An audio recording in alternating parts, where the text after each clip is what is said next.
Yeah, That's my biggest fear. Fine, and I got this. This is a slang word. Yes. absolutely. What is this? I've never done this before. Okay, today is Tuesday, September 9th. We are in the administration building. Can we please rise? Allegiance to the flag of the United States of America and to the republic for which it stands, one nation, under God, indivisible, with liberty and justice for all. Need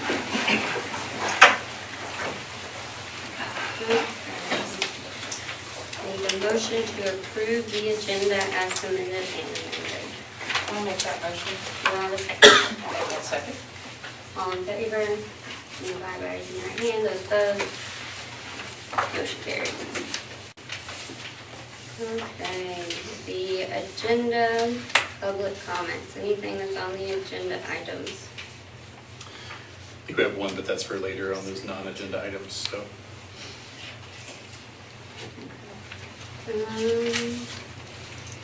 All right, I read. Mrs. Phillips. Good evening. We just came to share the great work that our team did this summer. You'll notice a packet that you have. I just want to give them the credit for what they did and let them talk, but we went from a 70% initial pass rate to an 89%. 90 is the district goal, but the state goal too. So I'll invite them to share anything that they like about the results. Kelsey and I worked on a curriculum that matched the standards that the state provides for iRead. So we made sure that we really hit those foundational skills that we see a lot of kids struggle with, and then a lot of comprehension skills too. So we worked on test-taking strategies as well. That's a big skill that builds confidence and just helps them understand how to take the test. And we saw a lot of growth just being able to use test-taking strategies during summer school. My goal mainly with my kiddos was for growth. Seeing how far we could go, we went to sort of back to basics, focused a lot on the phonics piece of it. I'm a primary teacher throughout the year, so went into that, hitting those foundations, making sure that we could decode, and then also doing a lot of the testing strategies and things like that, and looking for things that we could eliminate and those things. Kelsey won't talk. We had 33 kids that came to summer school, 21 of them passed. We do have the new law that you do have to be retained if you did not get a good cause exempt. We had one child that attended summer school that unfortunately did not make that growth, but that's a good goal to meet, and I'm really proud of the work that they did. Awesome. So thank you for letting us come and share. Yeah, thank Thank you. you. Hard work. You guys are amazing. So just a reminder, this includes obviously those kids with IEPs and 504 plans. And the state has changed things, as she mentioned, that forced retention is back unless you qualify for a good cause exemption. Another thing they've done is they've allowed testing in second grade, which we've done, I know, for 3 years now. Yes. In second grade, but now that's a requirement. So kids get a chance in second grade, they get a chance in third grade in the spring. There's a new test, that's an intermediate test that goes before. So yeah, I should explain that. So there's a May test now. Yeah. So you get to do it 3 times, essentially. So, 4, second grade, third grade, May, and summer. So hopefully we'll catch them all. The focus has now shifted to second grade. We want them to pass in second grade. That way they're reading to learn in third grade instead of still learning to read. That way fourth grade transition is much easier. Yeah. Is there a significant, is the test developmentally appropriate for second graders? Absolutely. Because it was basically designed for third grade.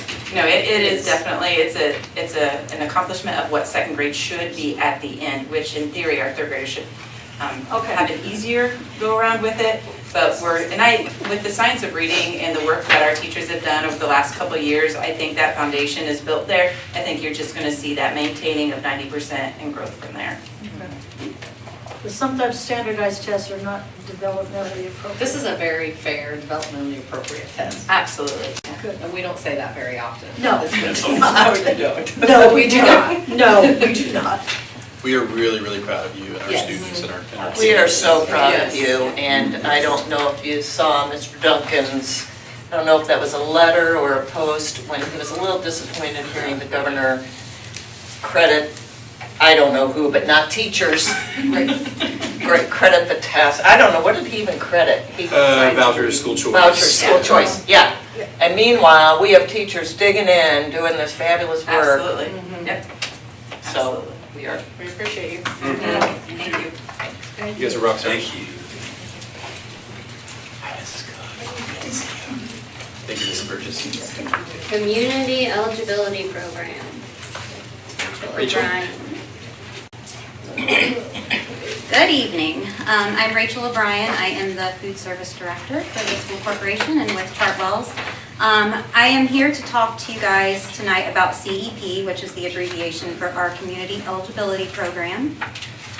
Seeing if I had a little mouse or, are you ready to go? Yeah, that works. Thank you. Thanks. Let's see how we do it. How do you do it on this one? Hopefully, maybe. I'm used to like the point to Sit down. just click on it. I am. Nothing. Nothing. Right. Terry had to go home a little today, so we're I mean, at feeling least our way through technology. that slide's very pretty over there. So I I could probably say a hang whole it. lot, but I got There we you. go. Thank you. I'll just arrow Is for the, you. Okay, is the thank mouse you. turned on? Randy, Mr. Obvious. I think it was. Yeah, because he used it to work over there. You have to look through. Haven't you retired? there he goes. I'm sorry. Listen to him or his phone go back and forth. Okay.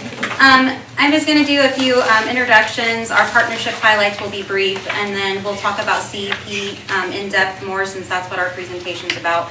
And then a couple things about what's next, some things we're looking forward to, and then some Q&A if you guys have any questions. If I can just give a precursor just really quickly. If you remember, we've had some questions in the community about why we have the community eligibility program, which is essentially free lunch for our elementary students, but not for our middle school students and our high school students. What I've asked Rachel to do is essentially educate us as to where we are and what thresholds we'd have to get to in terms of our free and reduced percentage for us to qualify, right? Because that could be possible, right, at some point in time. And so sorry, just want to make sure. And I'll give you some of the background too on that, and I'll be brief on it, but I'll tell you guys some of that. So that just kind of shows our leadership team. I know we have some new board members, and Siobhan actually started here as a director a long, long time ago. She's now our regional vice president. Jim is our divisional. Nick, our area director, is here tonight. He's been here a few times. We have Brandon and Haley, that's our executive chef and dietitian, and then myself. A few of our highlights that I wanted to tell you guys about, this is from last year. So that's our breakfast numbers: 256,699 breakfast served, 386,640 lunches, a little over 36,000 in catering, and that's all in district. And then we have 54 Chartwells associates and over 20 student engagement events that we hosted. Can you explain, what are the student engagement? So Discovery Kitchens, we do those once a month. We also do our smoothie bike. This year we're diverting a little bit, and I'll introduce you to our new chef. We're moving away from that smoothie bike, and we're going to Mood Boost for our elementary students. So that starts in October, and that's kind of like goes into more relating food to feelings. So it's a little bit more of that, and we have emojis so that the kids identify with those, and that'll be done at a different elementary school each month. And then the Discovery Kitchens will also be done. So those are two different things. The Mood Boost will be different. Great, thank you. Yep. So CEP, which like we said is the Community Eligibility Program, we began this as a district in 2019 is when we first qualified for it. At the time, you can group, and we'll go into this description a little bit more, but you can group schools together. So we could do the whole district together, or we could just do certain schools together, or you can go by individual schools. At the time, we decided to, our percentage was better. We were at a 96%, and we'll get into this in a little bit, but by putting Little Spartan and the elementaries together. Little Spartan did bring us down a little bit, but as a district, talking with Mr. Collins at the time and Janie, we decided that Little Spartan is a free program, and we wanted everything to be free there. So when we added in high school and middle school, that took us way below that 96% threshold. And every year we kind of look to recertify, we look at our percentages, and we try to see if we can loop the high school and middle school in, and also if we can recertify at a better percentage. When we recertified, this is our second year into our new certification. Those certifications are every 4 years. So if you get a better rate, April of every year, you recertify, you get a better rate, you can go with that better rate and start it over again.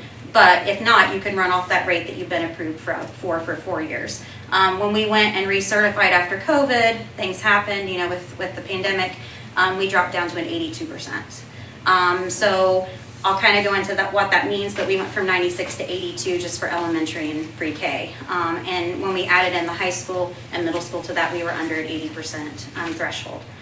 So CEP, the benefits, basically you eliminate administrative burdens of collecting and processing meal applications, which for our district we would still want to do, just because you guys need that percentage for other reporting and other funding that you use.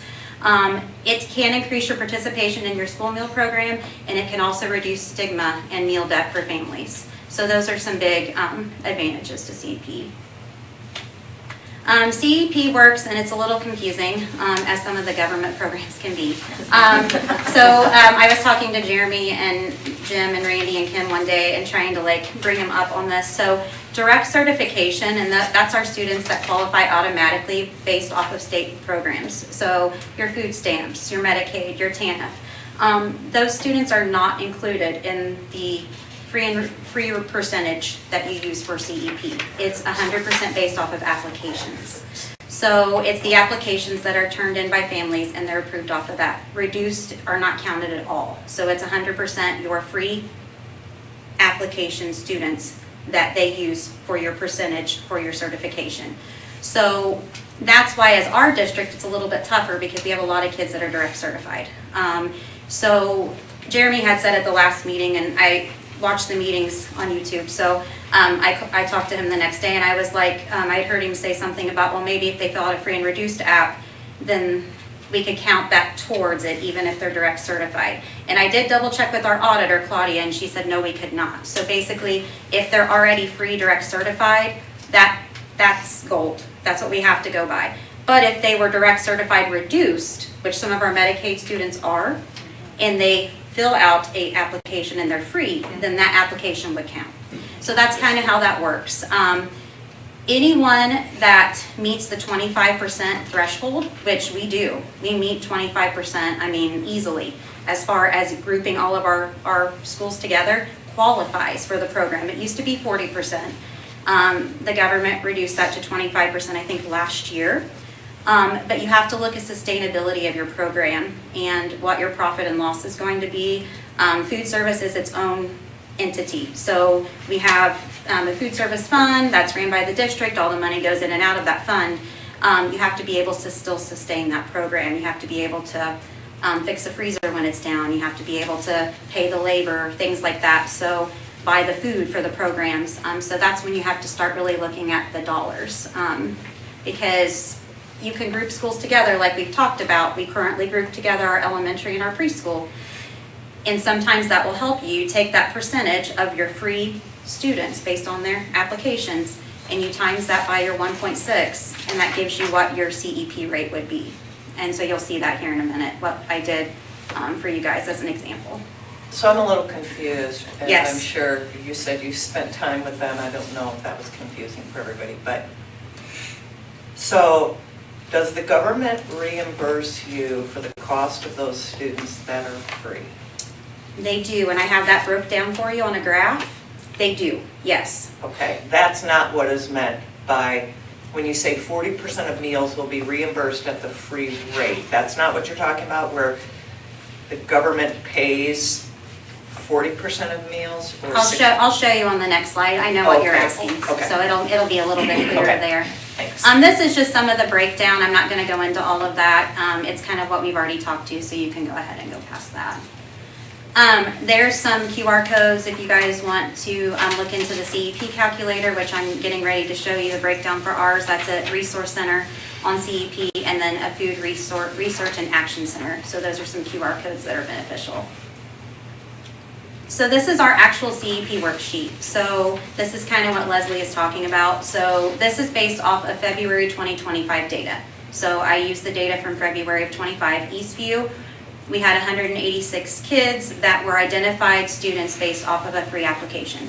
Our enrollment, our highest point was a 329. They do let you go by your highest point, and then that was our percentage. So that's our percentage right there. They do call that direct certification rate, which means something different to them than what it does to us. So I went down and I did that for every single school. We use Titan software, which is our point of sale, but every night Power School imports into Titan. So Terry and I work closely on making sure that our enrollment numbers are correct and that our student data is correct in between those two systems. So that's the worksheet we fill out. And then you would take those numbers times the 1.6 to get that. Which number times 1.6, the 186? The 56, so your Oh, percentage. 56. Yes, and that's going to give you, so you can do individually like that, and that's going to give you the rate of your free students that are going to be able to get the free reimbursement. So say, the 56.6 times 1.6 gives you whatever, and you're going to take that, and that's 80% of your kids at Eastview are going to get your free reimbursement. And then the rest are going to get the paid reimbursement. So could you cut out reduced with CEP?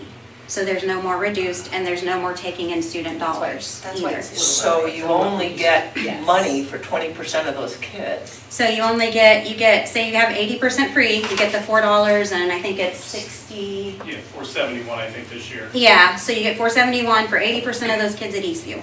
But then the other 20, you get what, the 40 cents. 40 cents, and It's you don't. the paid reimbursement. Yeah, you no longer But what you're missing get. out on Yeah, is the amount of money that those students were also paying, like the $3 a if that makes lunch. sense. So normally we would get $3.40 So- for every paid kid. So the percentage that is basically calculated, those are the number of students that you get to claim as free. And then the paid students that are claimed, you only get that 40 cents, and you're missing out on that extra revenue of a paid meal, if that makes sense. That you're Because they no charging longer students. pay.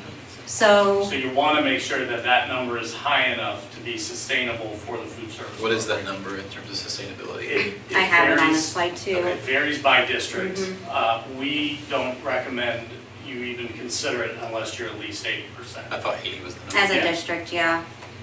And that's the tough thing. I mean, you can definitely do it. Like they said, 25% your threshold. But if a freezer goes down, like we've had happen, $25,000 to replace the compressor at the middle school, where are we gonna take that from? Because food service, if we're breaking even, you won't have it in food service to cover it. Comes out of operation. Yeah. So was it a misnomer? I don't know, maybe this goes back years before some of this came about. I remember we were like between 60 and 70% free and reduced lunch for our kids. And different schools had different percentages, but it was kind of in that number. But now what I'm hearing is free kids are in their own category, reduced are in their own category. So the percent doesn't necessarily mean the government is gonna reimburse you for that percent of. Exactly, unless you Okay. are doing the classic, like we do at high school and middle school currently, where we do by application or by direct certification, and then you have your free, reduced, and paid structure. And the government still reimburses us for The free, free. reduced, and paid, and paid, which they would still do, but we also get the dollars from the students. And I have that broke out in a graph. Okay. What February would look like, I have broken out to look at what we made from, what we didn't make, but what the dollar amount in reimbursement was for our elementary and pre-K for February, then what our high school and middle school was classically with free, reduced, paid, and then student meal revenue, and then what it would have looked like if we would have all been CEP. So I think that's the next slide, Kelly. Yeah, so if you kind of look at that, I have exact numbers on my little cheat sheet here, but our actual February reimbursement for CEP, which is our elementary and pre-K, we did $147,411.68 in free, and we did $2,500 in paid, we'll say. So total reimbursement just for that grouping of CEP schools, actual reimbursement was $149,949 that we got from the government. When we break down the high school and middle school, it gets a little more complicated because it's non-CEP. So we did 46, 7, 48 and free, 35, 52 and reduced, 38, 6, 63 and paid, for a total of $54,164. That was our actual reimbursement from the U.S., from the government. Plus, then you add in, we had $19,090 in student meal revenue, which then brought us to, which is that paid lunch prices of $3 a student. So that brings us to $73,254. So total reimbursement district-wide that was actual dollars was $223,204. When you do it as a projection and use actual numbers, based off of my CEP worksheet that I grouped everyone together, that would put us at 208, 100 free, 6138, 11 paid, which would be 214, 238 for the month of February. So you're looking at a difference of 89.65 for the month. That's a loss. So over the year, you would lose about $89,000. And that's projections. Numbers could be different. You also could have increased participation. So kids that would normally not eat, you could have increased. I did run that for Randy, I think last year or the year before. Mr. Collins and Randy and I were looking at that based off of pandemic numbers because it was free for everyone. We had a very slight increase in participation because we don't have perfect participation. Obviously kids pack, but we have a pretty good participation rate. So we did increase, I think it was like a 5 to 7% increase maybe, but it wouldn't be enough to sustain the loss. I mean, and like I said, that's always up to you guys. We relook at the numbers in April as a district. If you guys say, yeah, we want to do it, then you can. But it's also informing the community that it is about sustainability. You know what I mean? So there's a story to all of it, I guess you could say. Rachel, what happens with and I'm speaking from a time past, when we have children that do not have, for whatever reason, they do not qualify for a free or reduced price lunch, and yet they are in the cafeteria and they have no money in their account. What do we, it used to be you gave them a peanut butter sandwich back in the day, and they were stigmatized because we know why you got the peanut butter sandwich. Yeah. And that's something clearly in this community that's just totally unacceptable. So what happens, what's the program we have for people that have outstanding lunch bills? What do we do?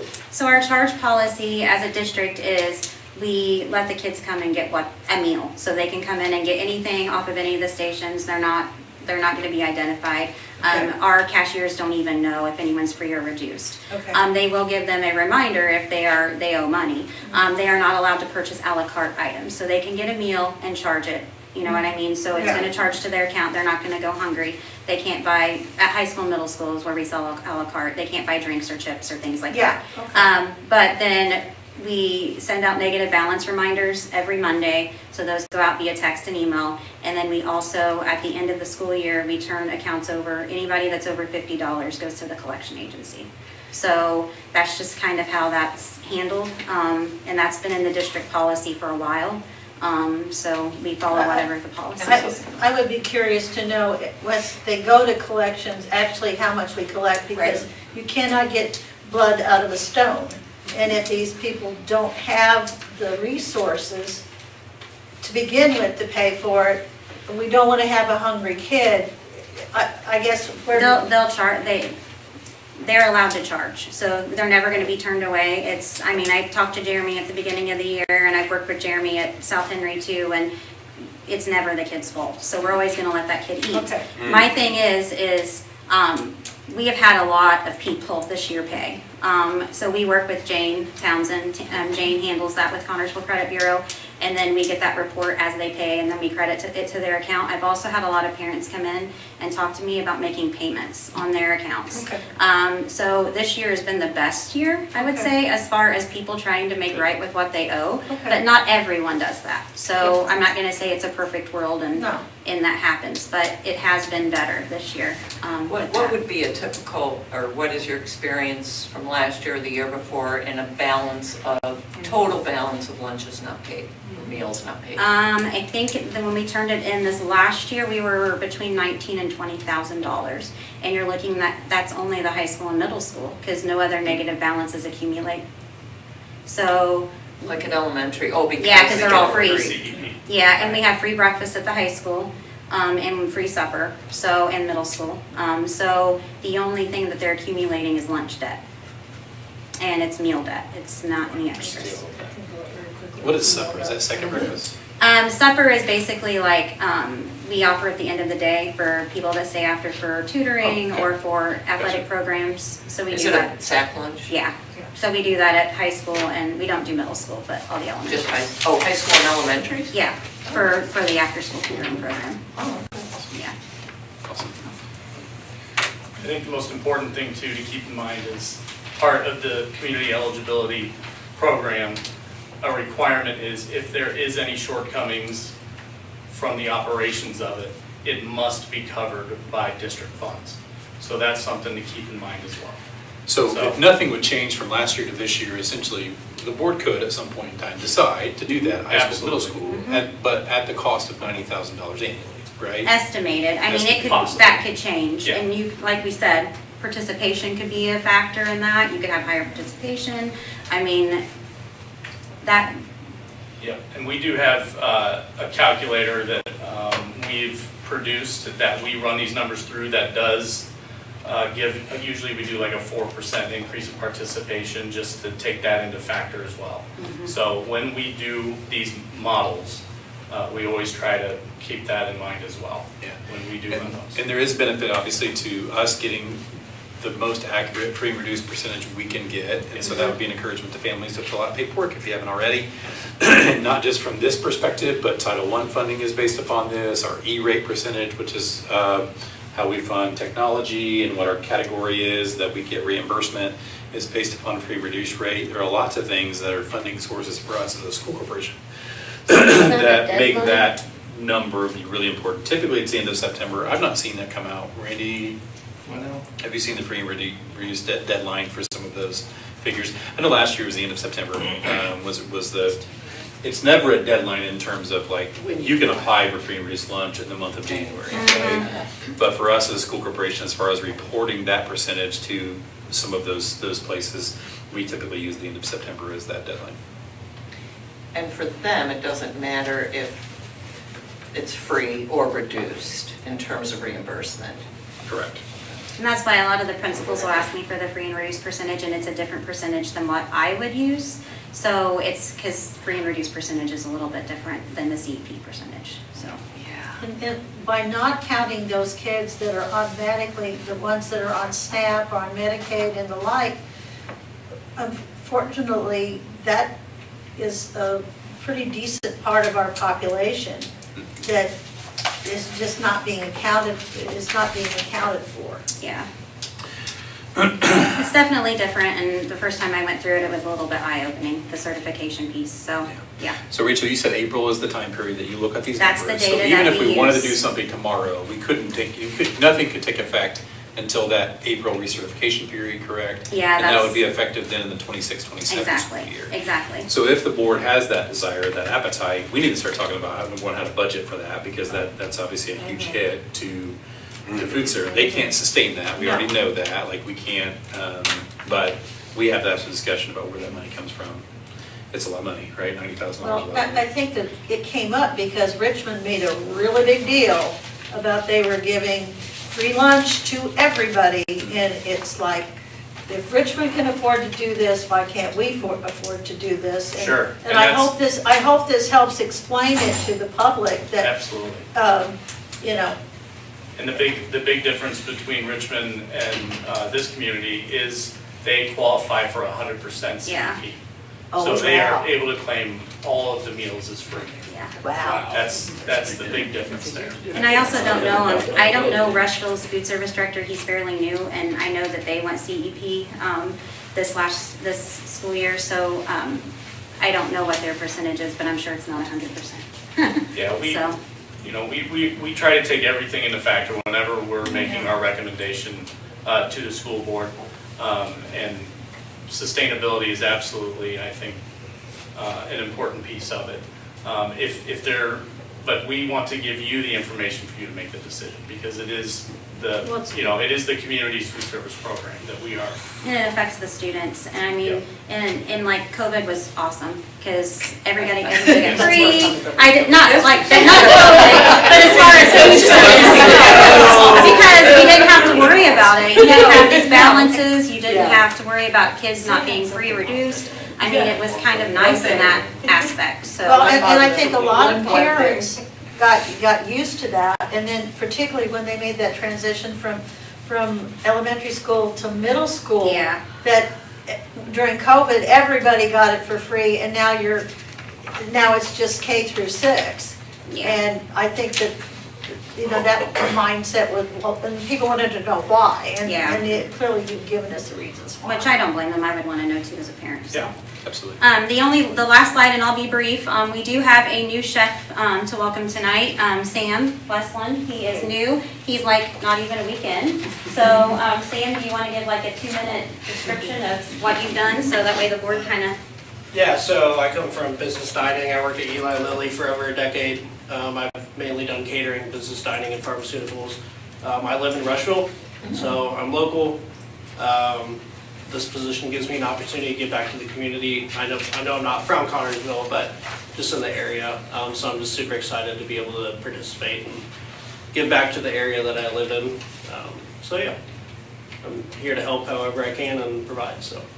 Glad you're here. Thank you. Thank you. Once he has more than a weekend, you'll probably see more of him. But he's training in Shelbyville right now with one of our other chefs.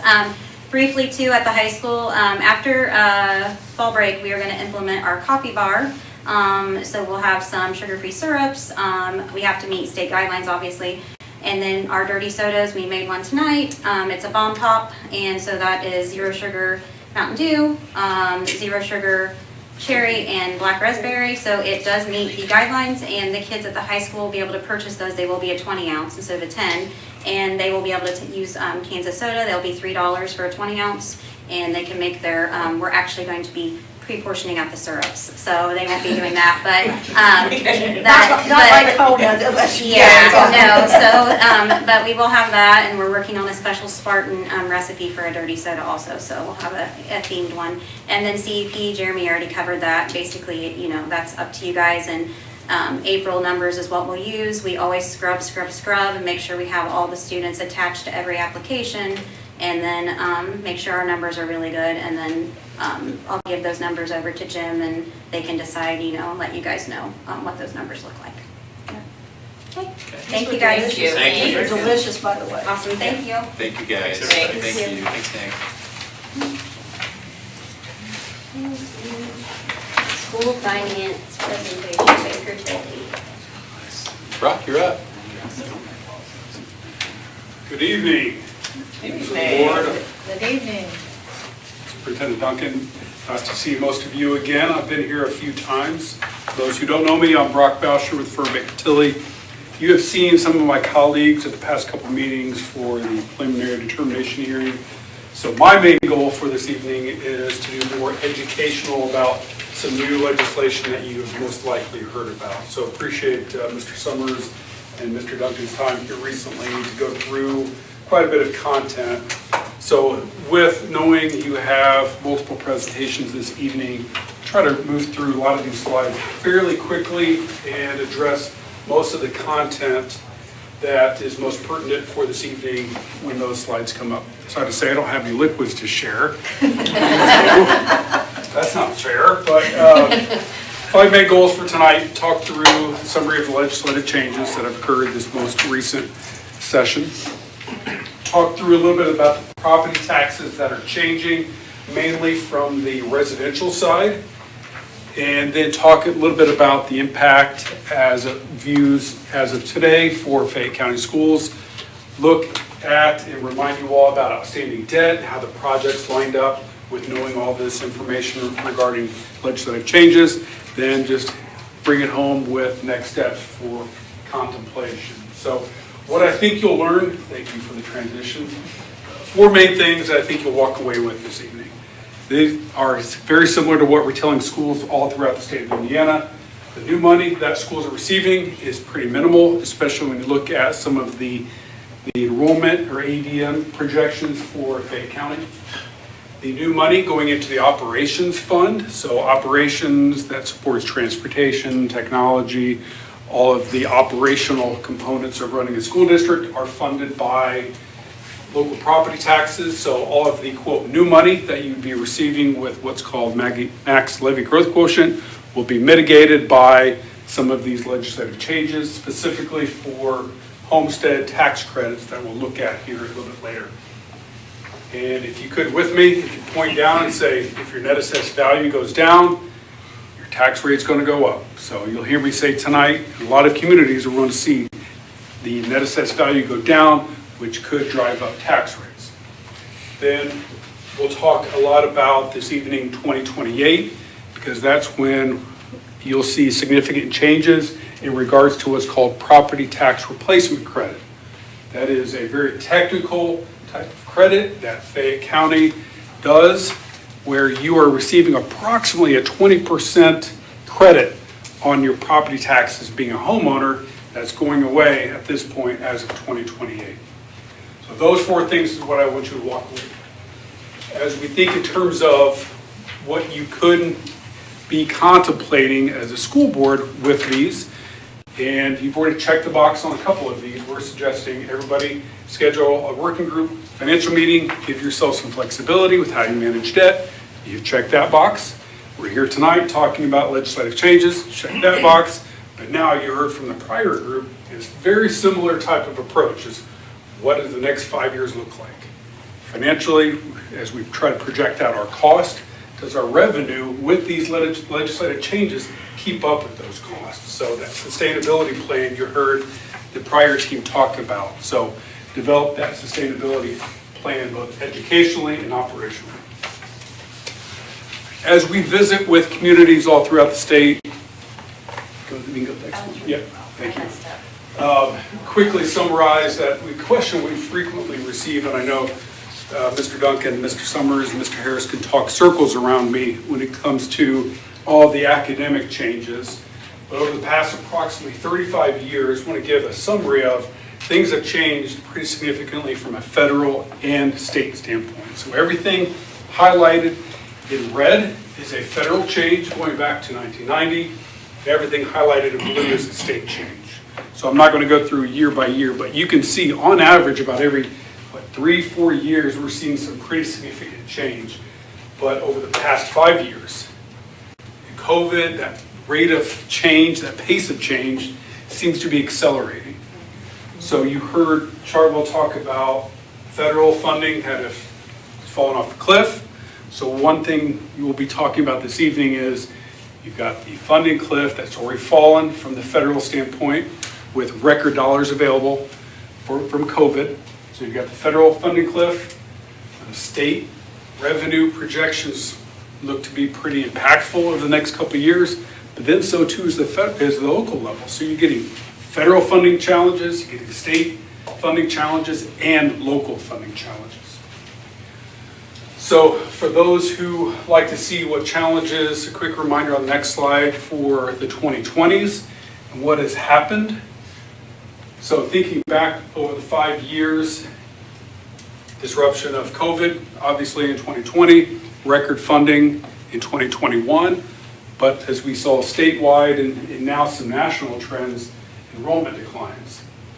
In Indiana in 2022, there was a lot of curricular debates about what standardized tests were most appropriate. We talked about that this evening.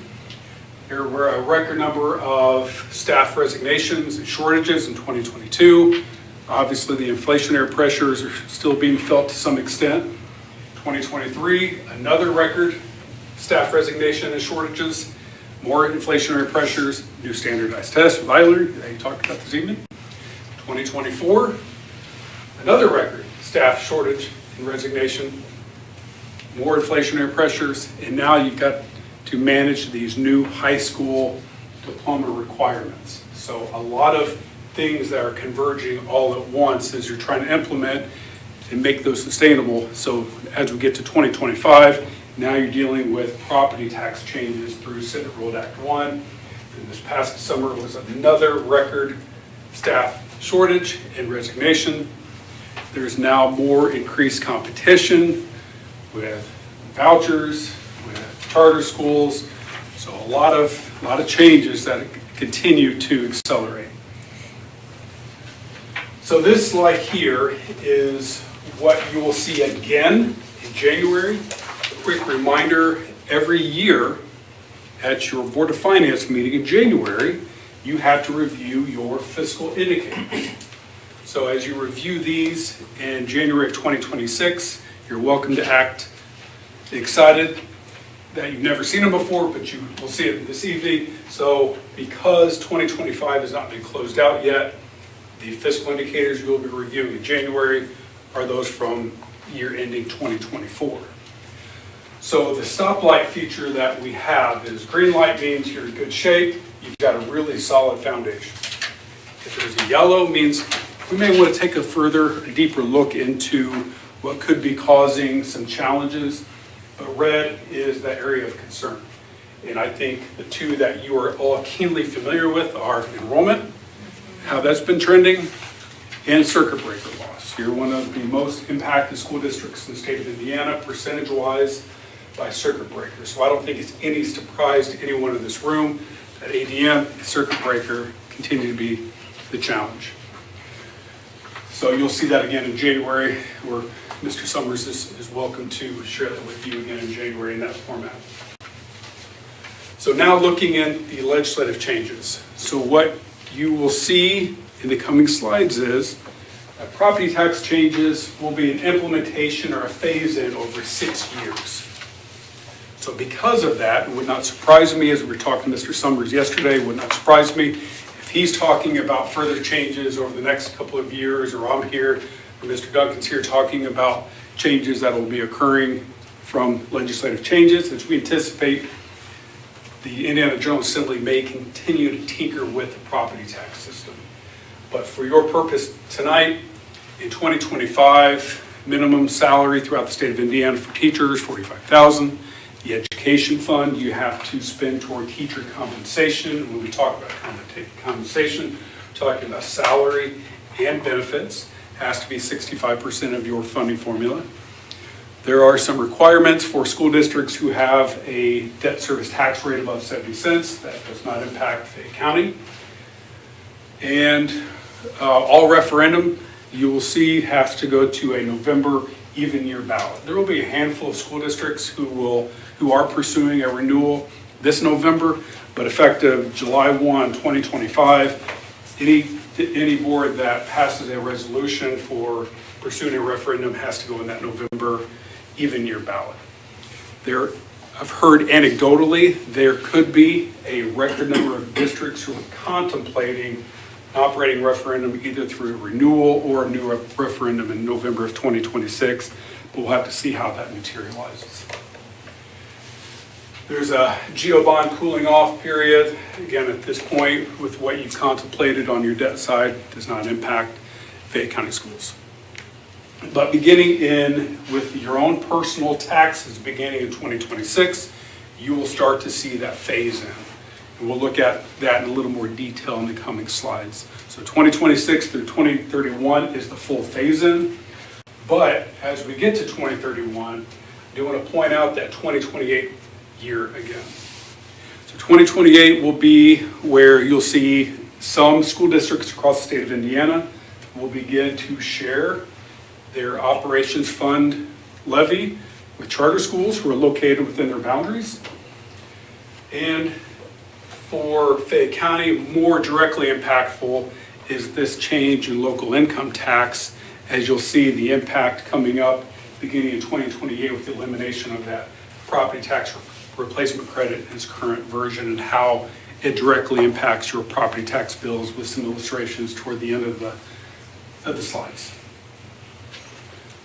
This is just a continuation just to show that even after we get through 2028, additional 3 years of phasing in of new property tax deductions.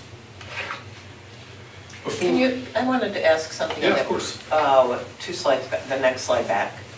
So it says in 2027, final year of local income tax distributions under current structure.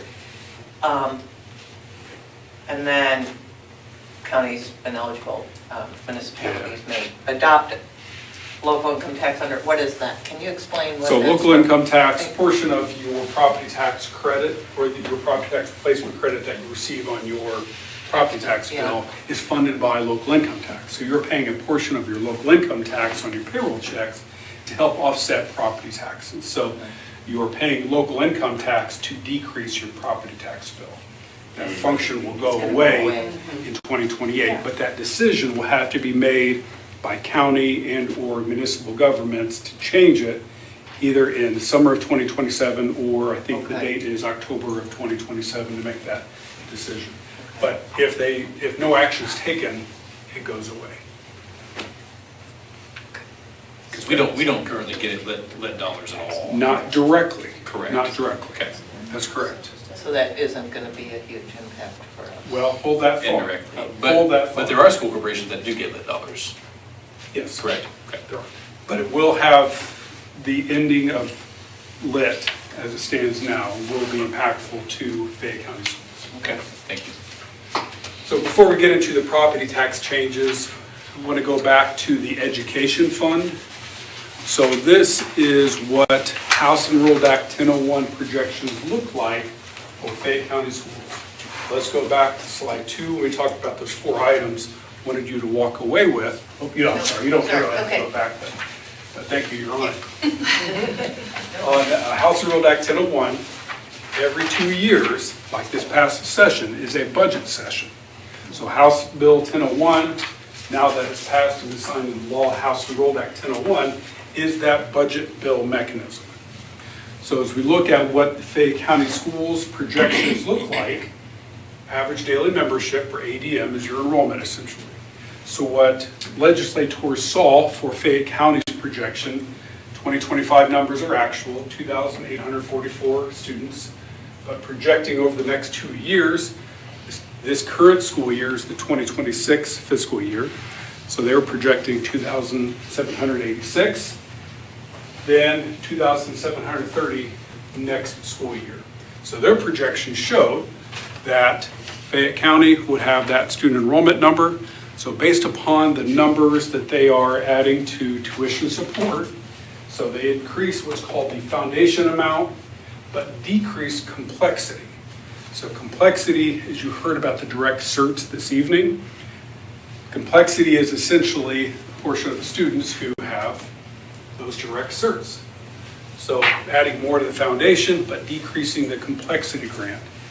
But all of that ties into what your total funding looks like. So your total funding is not including the categorical grants like special ed, academic honors, what are the other ones? CTE for career and tech ed. Thank you, Randy. So this is just looking at the foundation and the complexity component of the funding formula. One thing they talked about is this new money that was going toward foundation. Well, part of that new money were dollars you're already receiving that weren't technically part of foundation. They were approximately $150 per student for curriculum materials. You may recall 2 or 3 years ago, you may have paid your textbook rental fee to the school. So 2 or 3 years ago, the state of Indiana got rid of that, started paying it directly. But now, those dollars that they were already paying to school districts to about $150 a kid is now going to be part of the foundation amount. But as part of our analysis is, like, let's see what you're actually receiving, because you're already receiving that $150. So we segregated out that $150 per kid, and based upon what we see as part of the funding formula, if those enrollment numbers became true, if you look at the total funding row, you can see, based upon your funding per pupil, decrease about $130,000 total this current fiscal year, and decrease an additional $140,000 fiscal year 2027. So that 7798 is less than 152 per student, correct? Yes, sir. So over the next 2 years, aggregate, about negative 1.2% total aggregate decrease over the next couple of years. I think our legislators need to see this breakdown because they talk about, oh, we gave you an increase. It technically is like giving K-12 pot of money, technically it's true. So I want to take another quick detour here as part of this conversation. Is you've all heard the conversations about going on in DC about Medicare funding and how they may push more to the state. So approximately 48% of the state budget is K-12 higher ed. So the biggest piece of state funding is for education. So if more dollars roll to the state of Indiana to fund Medicaid, that may push or squeeze some of that K-12. So there is a potential. I'm not trying to say it's definitely going to happen, but the potential exists where the General Assembly could open back up the budget this coming session, which would not be a long session or a budget session. But I'm confused. So I know that Medicaid and education used to be about even. And education has gone down and Medicaid dollars have gone up because we have more people on Medicaid apparently. But if the federal government is going to give us Medicaid dollars, they're not. They're not. Okay. No, they're cutting. I know they're cutting it, but is that money that the state is allocating to Medicaid currently, prior to the cuts, was that a lot of that federal money? Currently, yes. But my understanding is it's not going to be potentially not fully funded, which could then squeeze all of the other budget except for that Medicaid. Again, I'm not trying to predict what would happen. Right. It's just a conversation may occur based upon what we've heard with legislators. So basically, they're saying you're going to have less money, but you're expected to do exactly the same thing as you're doing. They've changed the graduation requirements, which put a lot more on schools to do stuff and to sort of figure out how to do it. Hold that thought. Yep, sounds Hold that right. thought. That's a Yeah, I mean, really good question. it seems to be a little, and I've been an educator all my life, and this seems to be just kind of patently absurd. That they say do more with less. Well, you reach a point of diminishing returns when you simply cannot do that. And if we really value education and we value the health of our kids, then, and I own property. I'm a property tax owner. So I don't mind a little bit more if I know where that money's going, and if it's going to help children and for their education and for their health care, that's a no-brainer as far as I'm concerned. But apparently the legislature doesn't see it that way. Okay, I want my soapbox. So the last few rows there is the what if, that if we were able to maintain the ADM of 2,844 for the next 2 fiscal years, the level ADM total funding is what that would look like. Just for sharing it for reference only. So that's what House Enrolled Act 1001. Remember that the House Enrolled Act 1001 is state funding directly to fund academic programs throughout Fayette County schools. So now let's look at the property tax changes that are occurring. The top part there, you see education fund, operations, debt service. Those are the 3 major funds, not including rainy day. But operations and debt service are the 2 funds that are supported by local property taxes. So the total gross certified levy in 2025 for Fayette County schools is $11.5 million. That's not what you're collecting. That's just your total certified levy, not including circuit breaker. In Fayette County in 2025, the total taxable values, when we talk about net assessed value, that equals taxable assessed value, is $1.07 billion. The total gross tax rate is $1.07 in 2025. The average tax rate throughout the state of Indiana in 2025 is about $1.02. So you're right there around the range of the average tax rate throughout the state of Indiana.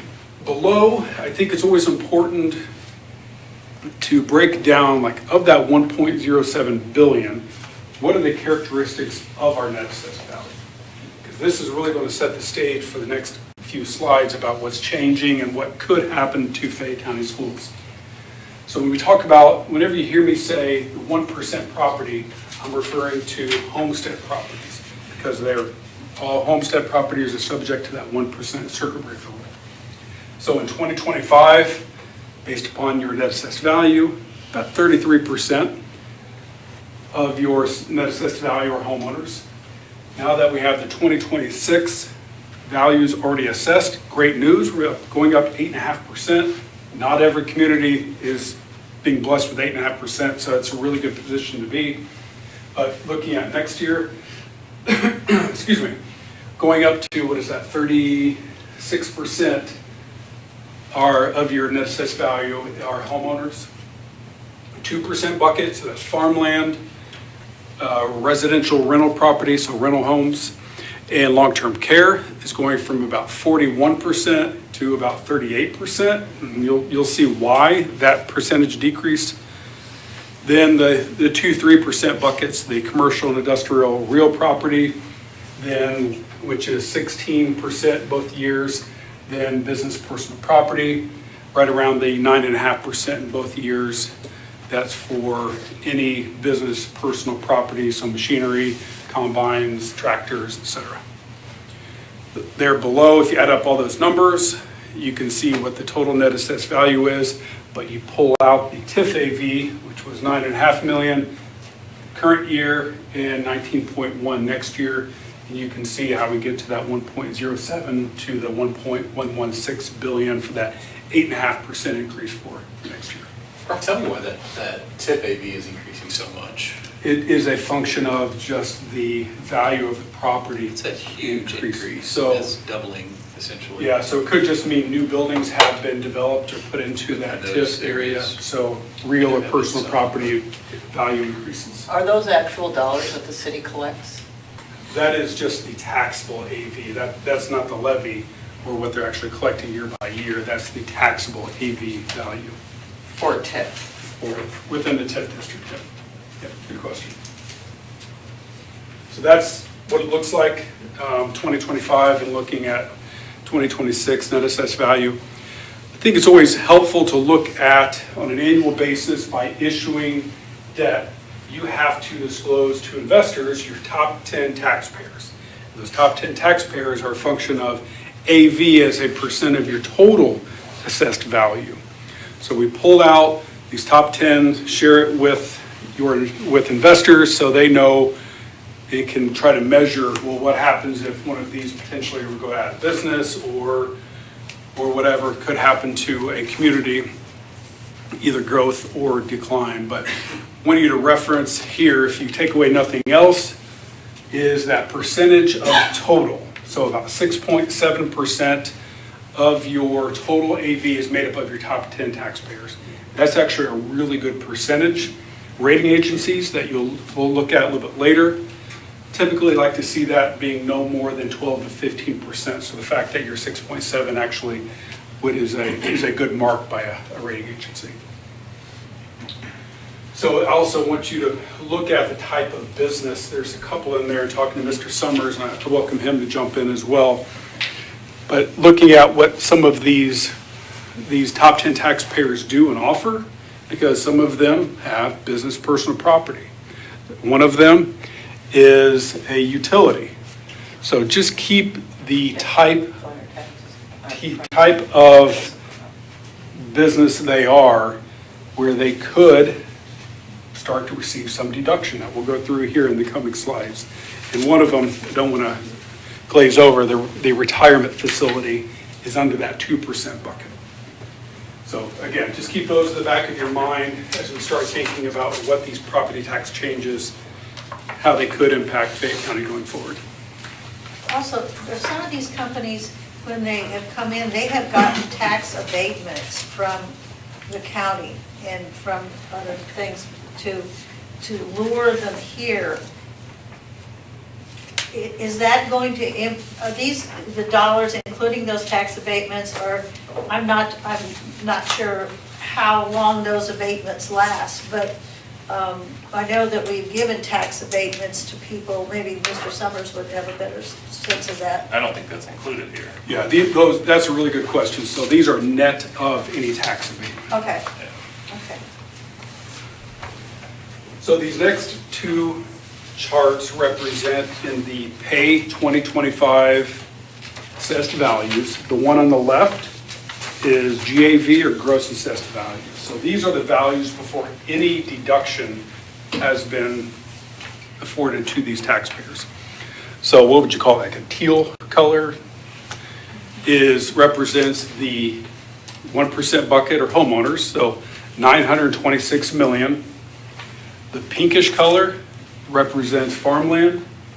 The gray represents all other 2%, so rental properties and long-term care. The yellow represents the business personal property. Then last is that blue, which is business real property, so buildings and land.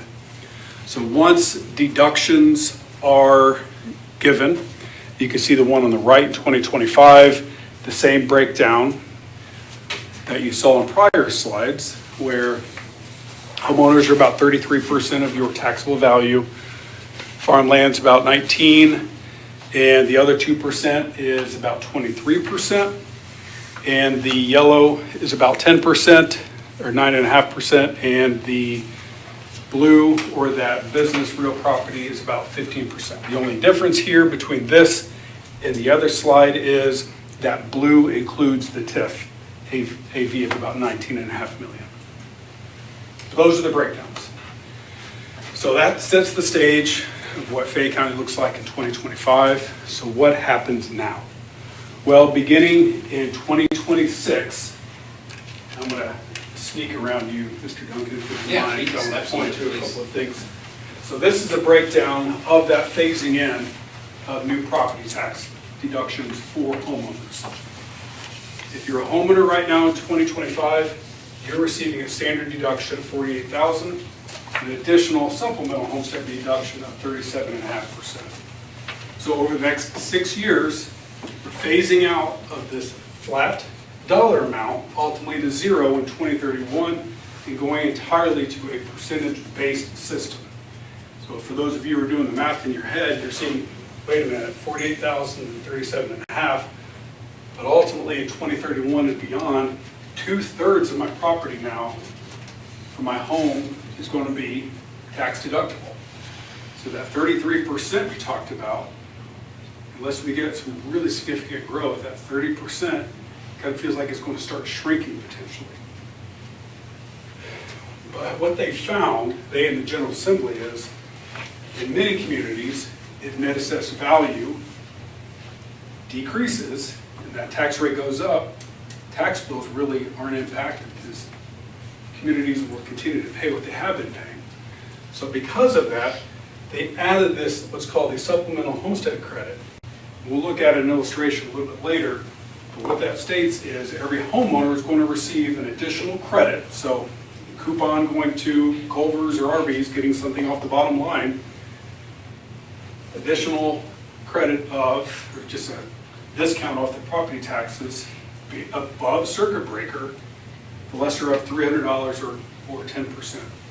I want to reference here, there's a couple other 65 and older credits and a disabled homeowner credits. The 65 and older is an income-based credit as well. But if you listen to nothing else I say on this slide, just know from that elevator talk, we're going away from a flat dollar amount to an entire percentage-based system. So that's going to really squeeze that net assessed value. So let's look at an example. I know there's a lot going on here, so I'll do my best to give a comparison. So we pulled what the average home value is within the U.S. Census Bureau in 2025, $114,800. Subtract off $48,000. So if those of you who want to follow on your phone, you're welcome to do it. $114,800 minus $48,000 times 0.375, which is this $25,000 approximately. So that average homeowner is getting about $73,000 of total deductions.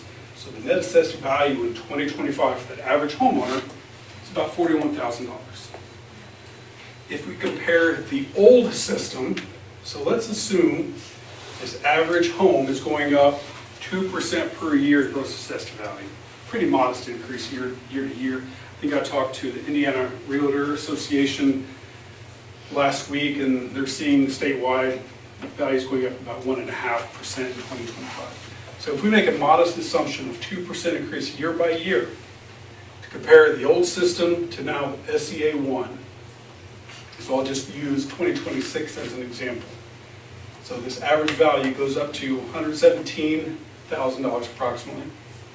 So in the old system, we would subtract 48,000 and multiply it by 0.35 because we were due to go back to the old 35% rule next year.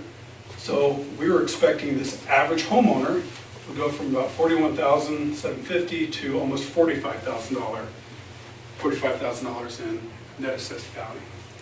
But now, with SEA 1, take that same value, subtract 48,000, and multiply it by 0.4 for 40%, and you get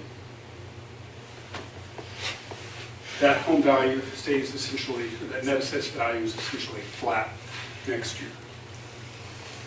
But as you compare these two year by year, the old system for the new system, as we get out to 2031, where the system, again, is fully phased in, even making the same assumptions on the gross value, you can see that that average home would have approximately $10,000 more net assessed value comparing the old system to the new system.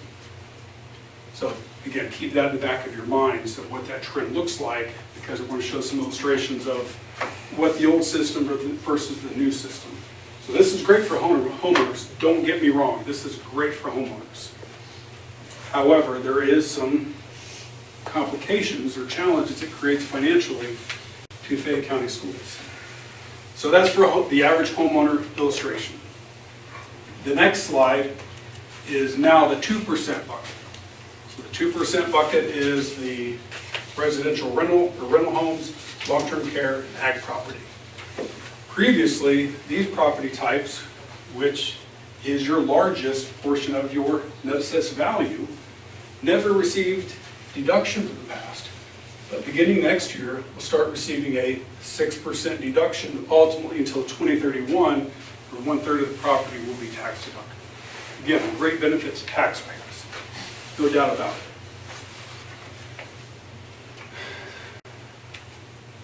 So the phasing in, where we could see, what did we talk about? Net assessed value goes down, tax rate could go up. This is contributing to it. So the next slide, thank you, you're doing great by the way, is a 20-year snapshot of what what's called the base rate looks like in the state of Indiana. It doesn't matter if you have farmland in Fayette County or farmland in Henry County or Floyd County, base rate for farmland is treated the exact same throughout the state of Indiana. So this is what the base rate is, the base rate value in the state of Indiana since 2007. In pay 2025, you're a little bit above 2,250. The Department of Local Government Finance had already certified the 2026 amount to increase by about 5% next year. But with the General Assembly making its decision in SEA 1, now we're seeing a drop of 7% that's been certified in 2026. Now there is expectation, according to Legislative Services Agency, that is projected to go back up 6% in 2027, but it's still below what the 2025 amounts are. And these two values in 2026 and 2027 do not include the 6% deduction or the 12% deduction. So this is true just a base rate evaluation over the past approximately 20 years with a 1-year projection of 2027. Now we'll get into some really complicated stuff with business personal property. This one, more than any others, is going to be hard to predict what the impact could be. So think back to your largest 10 taxpayers. A lot of manufacturing, a lot of utility. What do they have? Business personal property to maintain and offer their services. So let's say theoretically, one of your top 10 taxpayers has $500,000 of business personal property. They have to complete what's called a Form 103, aggregate value of all of the business personal property. So if it's above $80,000, they have to pay property taxes on that total value. Well, now beginning in 2027, payable 2027 taxes, that same example of just $500,000, they would no longer have to pay property taxes on that because the de minimis amount increases to $2 million. That's effective 2027. This last caveat for any business personal property that is not located in a TIF is subject to a 30% floor. So another theoretical example. Let's say that one of your businesses has $5 million of business personal property. So what accountants typically do, if that machinery has a 10-year useful life, they'll decrease the value by $500,000 a year. Ultimately, in that example, for $5 million, after 7 years, that floor, they would continue to pay $1.5 million on that business personal property. For any new equipment, put it in place this calendar year, that 30% goes away. Now, there's going to be potentially, again, I'm not an accountant, but I could see some businesses who maybe could create an LLC and sell equipment. There's going to be people more creative than I that could look at this and think there's some opportunity. Again, that's all theoretical, of course, just with the point of all of these caveats, it's going to be really hard to predict what could happen. So now let's get into the Fayette County Schools impact. Your takeaway here, this is what the calculation could look like in 2028 if, once the DLGF or Department of Education finalize the calculation for charter school share, just know based upon spring 2025 numbers, I count 7 kids who attended a brick and mortar charter school of your total 2,813 EDM. So you would not be required to share in the charter school revenue even if there were a charter school in Fayette County. So this point doesn't look to impact. Just a quick reminder of how property taxes work in the state of Indiana. County assessor determines the value, then applies any deductions, and gets to your net assessed value. Then this is the calculation of net assessed value times tax rate, and because it's per $100 of assessed value divided by 100, and that gets your tax bill. How tax rates and levies work in the state of Indiana. The only one I'm going to mention here is AV goes down, tax rate goes up. That's going to be important as we look ahead. So with all of those different deductions being applied, what could AV trend for Fayette County? So in slide 25, if you look at 2016 through 2026, those are your actual net assessed value numbers for the 10-year time period. So Fayette County Schools averaged about a 5.5% increase year by year from 2016 to 2026 on net assessed value. Making the same assumptions using the old system, 2% increase year by year on homesteads, 2% on 2% properties, 2% on commercial and industrial property, and 0% increase on business personal property. So what that would calculate out to is about a 2.5% increase year by year with those pretty conservative assumptions. The blue line represents what the old system net assessed value could have looked like. But now with these property tax deductions now in the yellow, expecting actually somewhat of a drop in the coming years because of these added deductions. So what happens, net assessed value goes down, tax rate goes up. So the next slide represents what your total tax rate has looked like from 2016 to 2025. 2026 has not been certified yet because you're still going through your own budget process. So you've averaged over the past 10 years about a $1.17 tax rate. So had the system stayed in place, making the assumption that your operations fund would have increased 4% every year through 2032, and keeping your debt service levy flat, you could have stayed potentially within the dollar range going forward based upon those assumptions.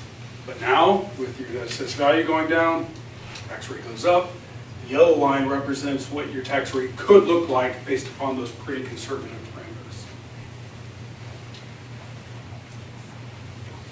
So this is a theoretical tax bill example.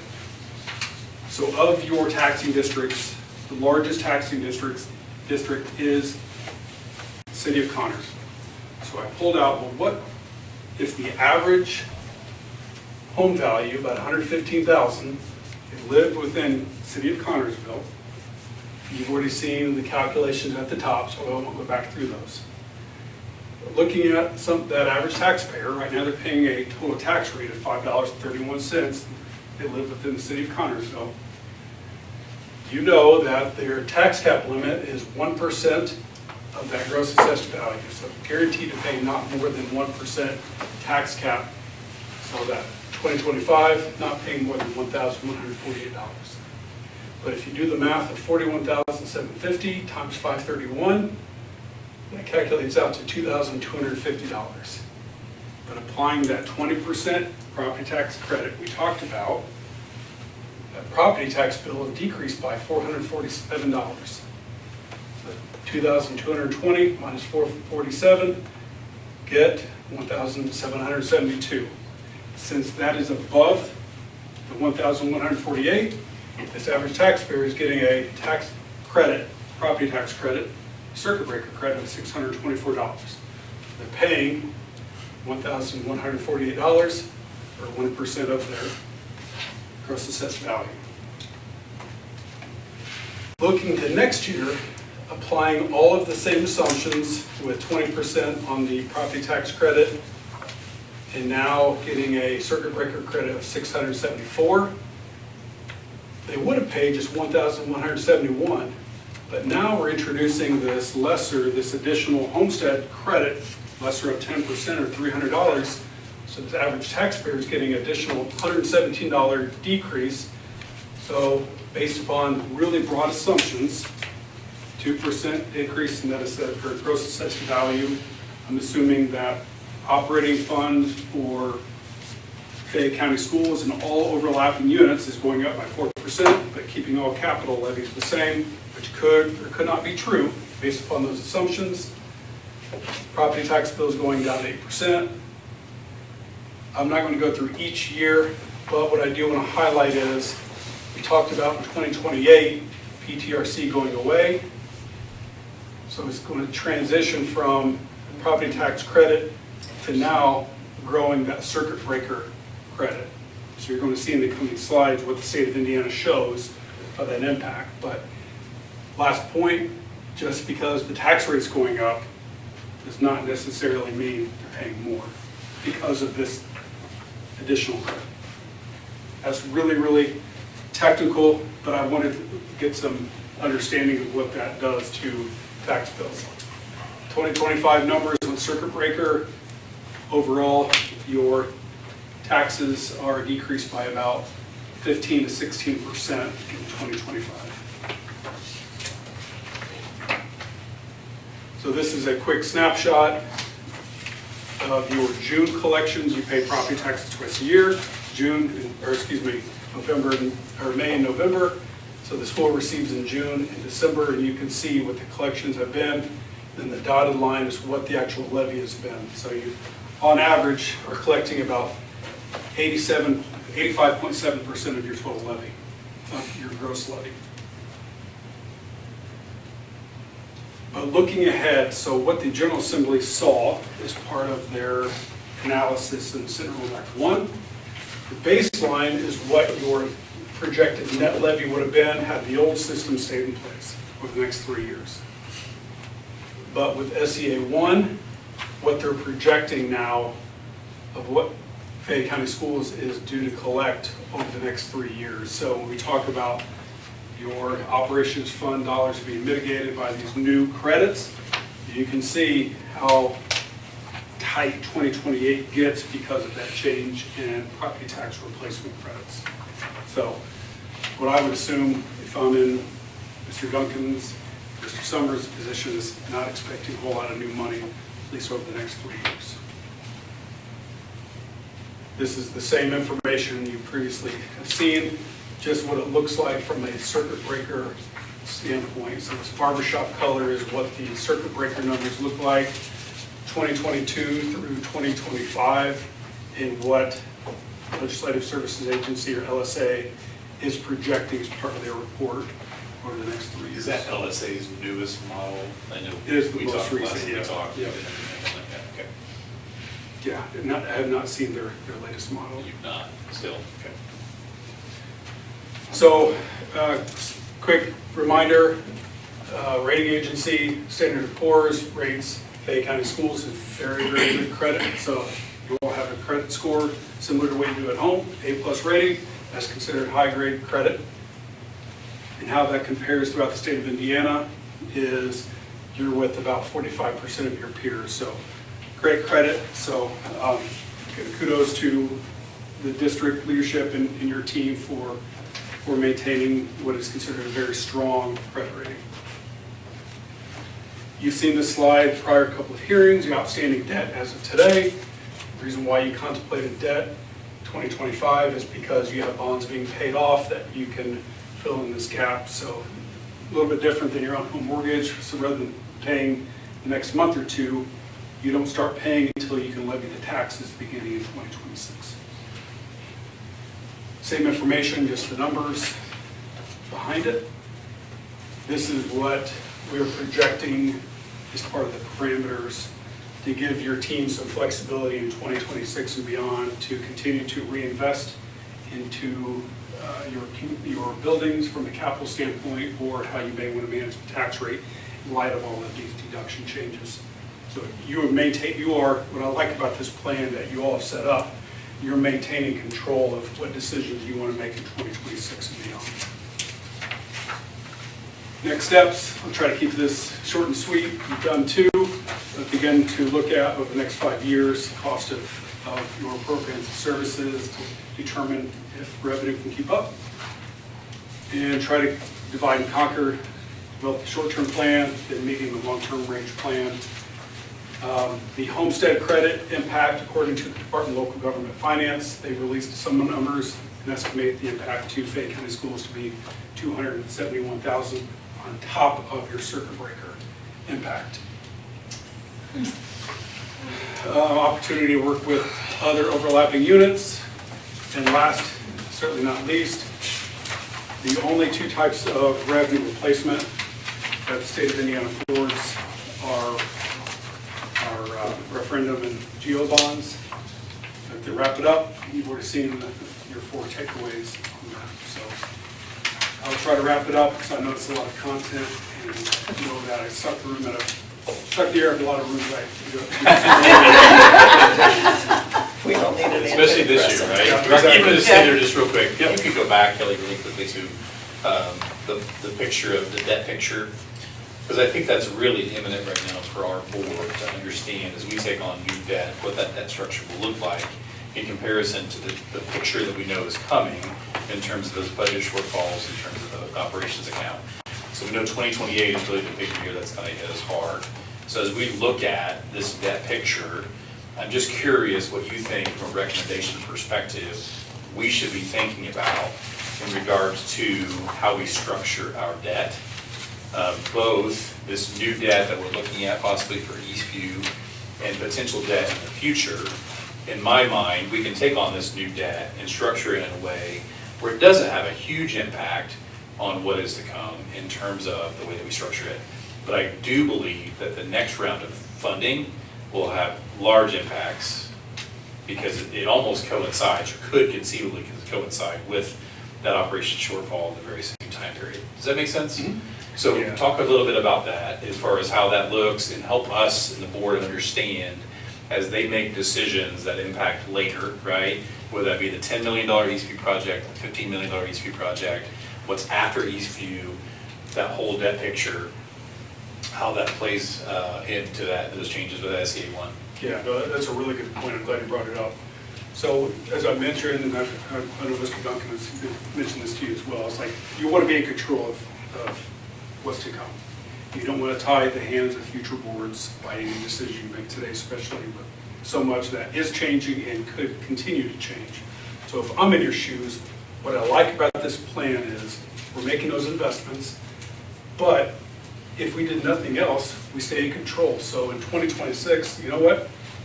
If these new deductions are more impactful than what we anticipated, we can just let our debt drop.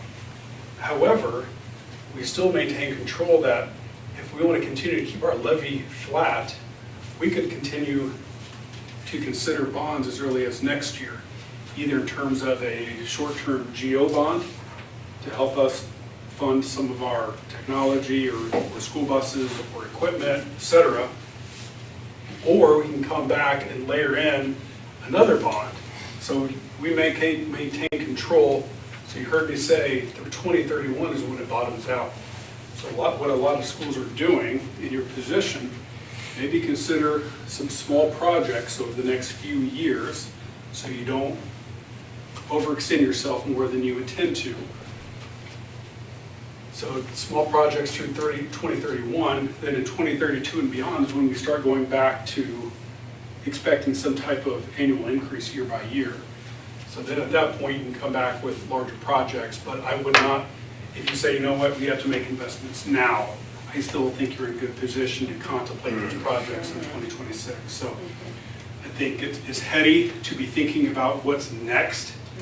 So we just need to think in terms of what that dollar amount is to see how we could fund it, but also allowing you to stay in control of what your payments are long term. Brock, does it make sense to structure this next round of funding for us in a way that gives us a few years? What I mean is to essentially fill that gap of both this debt that's falling off and the next subsequent debt that's falling off. Does this make sense? In a way that gives us until we're right at the end of 2028 to be able to make a decision essentially to what's next, so that we wouldn't have to go get a GO bond. Yes. Does that make sense? Kind of, sort of? I think, if you don't mind me trying to rephrase your question of, Yeah, does it make sense to get this round of funding done with, but then also come back in 2026 and maybe fill in next couple of years, then let it drop. That way you tackle your projects that are the biggest priority, let you reassess over the next year or two, then contemplate in 2028. Or even structure this next round of funding that we're working on. Oh, yeah, right yeah, you now certainly in a could do way that. that gives us more breathing room for a couple of years to see the impact of those tax changes. Yeah, absolutely. Yeah, you're not set on this repayment schedule. You can, if you can imagine just some, like your retirement plan, if you're playing with some software, and we could, I think what you're asking is, we can increase the blue in the short term. Correct. And push down. Now we'll have to work with bond counsel because typically they like when there's a level repayment when you're paying lease rental, but that, again, Yeah, really sure. technical, but I think we can have that flexibility. So you're saying do the bigger payments, get those out of the way while we still have a little bit more money? Correct, so to speak, but allow us to have a little bit of cool-off period essentially before we have to go out to another large bond, so that we can see the impact of those taxes, those SEA ones changes. So we don't want to get ourselves in the position that we've been in for the last 20 years with paying off the middle school bond forever and ever and ever. That's the one that falls off. So those kinds of long-term things would simply not be practical at all, given the fluidity of the situations. We wouldn't do that now. So these things are going to be shorter term for smaller projects, probably.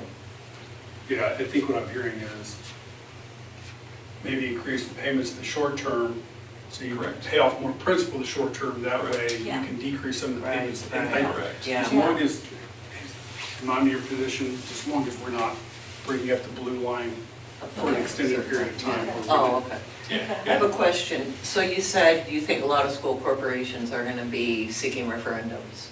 That's what I'm hearing. And especially, I'm hearing a lot about Fort Wayne. Their numbers are crazy. that they're losing. But how many people will consider raising their tax rates? How many? I would only be able to speculate. Yeah, I mean, is that an option? Nobody wants to raise taxes. However, in some ways, I feel like the legislature in their actions are forcing all the people in all the taxing units were scrambling. So that is an option, right?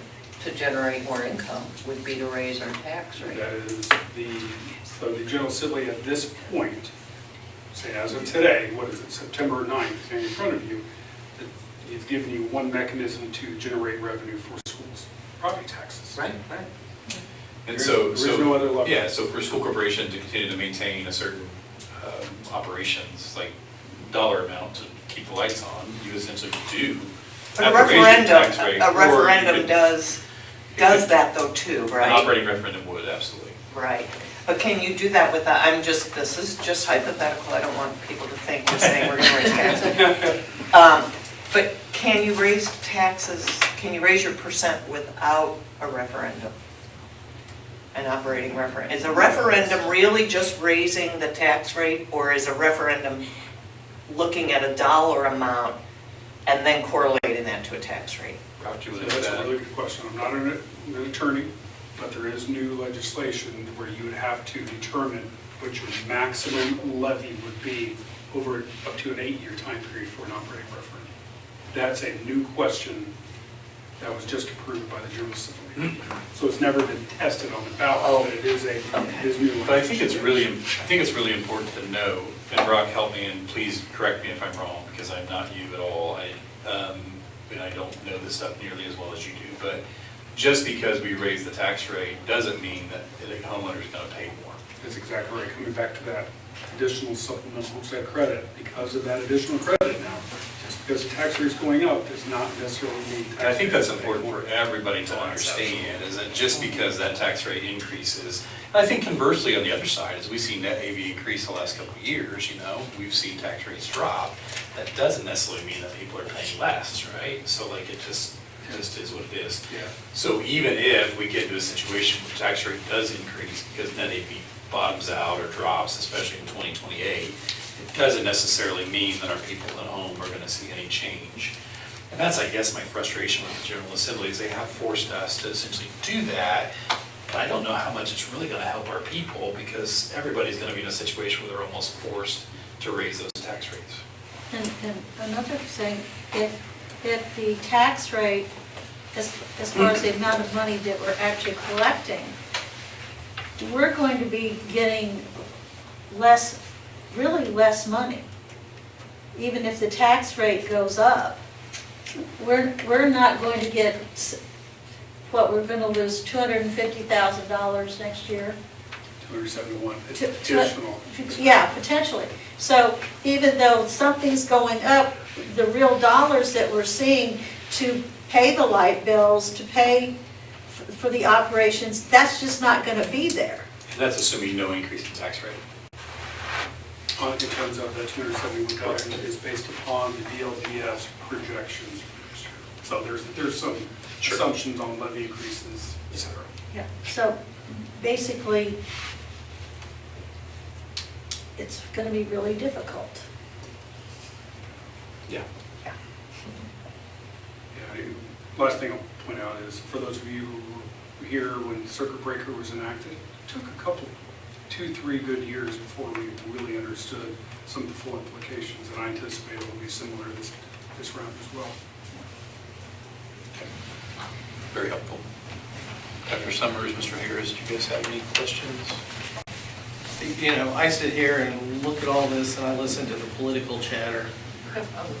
While we have to make educated guesses based on what the experts are saying, I think anybody that sits here and says this is the way it's going to be in 6 years is nuts.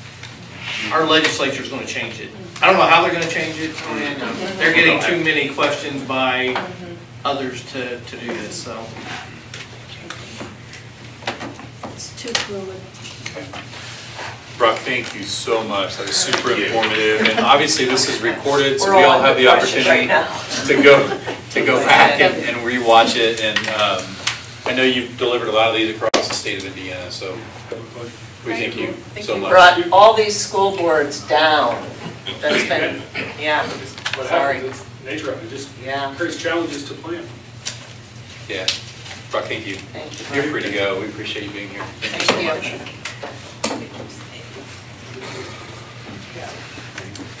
Okay. Consent agenda, approval of the minutes from the regular business meeting of August 12th, 2025, personnel report, recommendations for employment, approval of August 2025 claims, number 71538 to 71727, donation CHS Agriculture Department to receive a donation of $1,248 from Keystone Cooperative to buy 2 drones to use in the precision agriculture course. Yeah, awesome. I'll make a motion to approve the consent agenda. I'll second that. All in favor, indicate by raising your hand. Motion carries. Okay, school improvement plans. Okay, since I knew we were gonna have a long agenda, I went ahead and sent out kind of a summary of each plan. Thank you. Because they are very complicated. First, I'd like to recognize that our teachers and our students did a great job in raising some student achievement. Those results, I learned, were released from embargo in July. I plan to come back next month and talk about where we are with NWA from spring to fall, as well as the island results.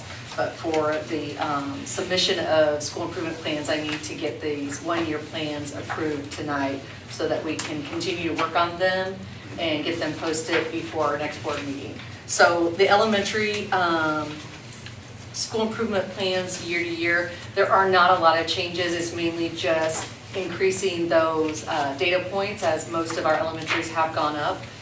We have some cohorts, obviously, that are still struggling, and we're still putting in some more expectations and supports in those areas. But overall, elementary, their biggest change this year would be the implementation of VME Math. But we're continuing to use NWA, we're continuing to use the CFAs and ELA, and we're continuing to use island checkpoints as those measures, common formative assessments. That's right. Thank you. So elementary is pretty much the same as it has been in the last couple of years, but I know there are new people on the board, so if there are any questions about those, I tried to summarize the main points for you, just because the documents are very difficult. And if you click on the actual Google Doc, it'll take you to the plan, but Kelly was kind enough to print them off for you as well, so they are attached to the back. The only school that I left separate was CMS, and the reason I chose to do that is because CMS was identified as a targeted school with the subgroup of special ed. So it doesn't mean that they're a failing school, it just means that that particular subgroup, there's usually like your free and reduced subgroup, your special education subgroup, and then there's some ethnicity subgroups. What happens is the state is required to monitor the achievement of each of those subgroups, and what they do is they compare those subgroups in comparison across the state. So that particular subgroup scored comparable to the lowest 5% in the state of Indiana. So what that flags us as a school corporation is that that's where we need to put more of our resources and supports while we continue to increase the achievement of the whole school, because the whole school was not identified as targeted. It is just a small subgroup of students. So I don't want anyone to feel like Connersville Middle School was targeted assistance as a whole school. It is just that particular subgroup. When you are identified as a targeted school, there are additional requirements to your school improvement plan that you have to add. And Mr. Todd and his team are working collaboratively with Megan Gilman, Special Ed Director, to provide some additional professional development supports. It's somewhat difficult because the state doesn't give you a lot of information on why you're identified, just that you're identified. So we will be working to put in some more additional supports, but we're still continuing with those supports for the whole school, and so I've identified those as well in their executive summary. So their goals will be for the entire school, but then we will come back next month and we will have an addition an addendum to this that will be for just the special ed subgroup. But I wanted to pull it out just because I didn't want that to be confusing, that the other schools have not been identified that, and it's just this one particular subgroup. But Kim, isn't this subgroup that was identified as having the problem, aren't they in high school now? They're Some not- of them could be, actually, yeah. Yeah, no, I mean, because. Eighth graders are now Yeah, freshmen. eighth graders would now be freshmen. So it's dealing with something that now balls in somebody else's court to deal with these kids. And yeah. And I think that's why we have to work collaboratively with Mrs. Gilman, because she is over K-12 special ed. And she works to provide professional development for all the special education teachers. So she knows where those resources need to be put and what resources are research-based for those kiddos. So yeah, you're right, some of these kiddos have gone on to become freshmen. It's just like elementary, they have those 6th grade scores that now are 7th grade scores. So I try to tell administrators that all of these, we own this as a district, we all go into the same pot. Our performance is K-8.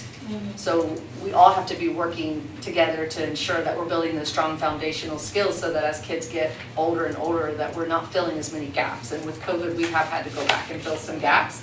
So it's not surprising that our special ed kids in middle school have gaps. Our COVID kids, our middle school age, the kids that would be middle school COVID age, that came through COVID, their gaps are going to be gargantuanly larger than regular ed because they needed the. They wouldn't qualify if they didn't already have some. The extra support, Yeah. the extra support just wasn't available during that time, so clearly their gaps are gonna be a lot more.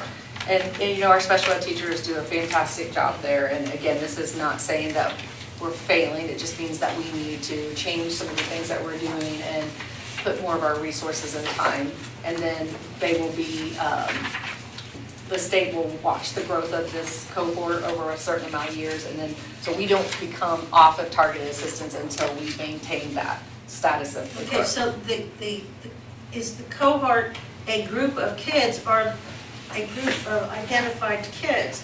Or will they actually track the kids that are now freshmen on into high school? No, it's your special ed Or cohort at that particular time? So over time, that cohort performance at middle school 7th and 8th has to be performing at a state standard. And the state standard right now is comparable to the lowest 5% of schools. So that's going to change year to year too. Yeah, Because well, the and state average because changes. your special education student population and where they are on that spectrum is going to change Yeah. drastically. Yeah, and so we'll do what we have to do to make sure that we support them and get those resources, but I just wanted you guys to be familiar with that in that term and understand that they have to do some additional work. So I'm asking for approval of the one-year plans for all of the buildings. I have a question. Absolutely.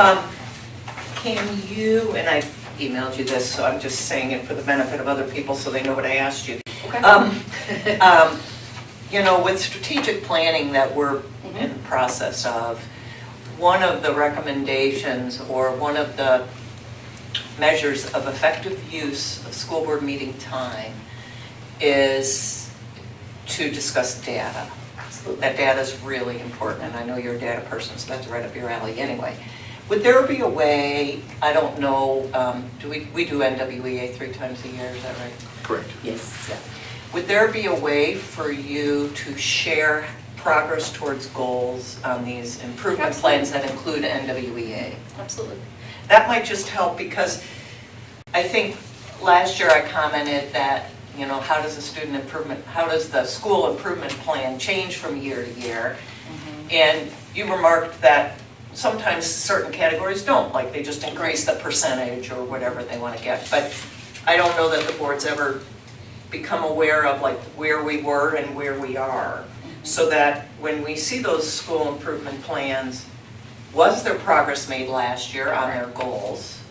And maybe if we're informed during the year, that helps us so that we're not just hit with this one time a year. Absolutely. And we have no idea.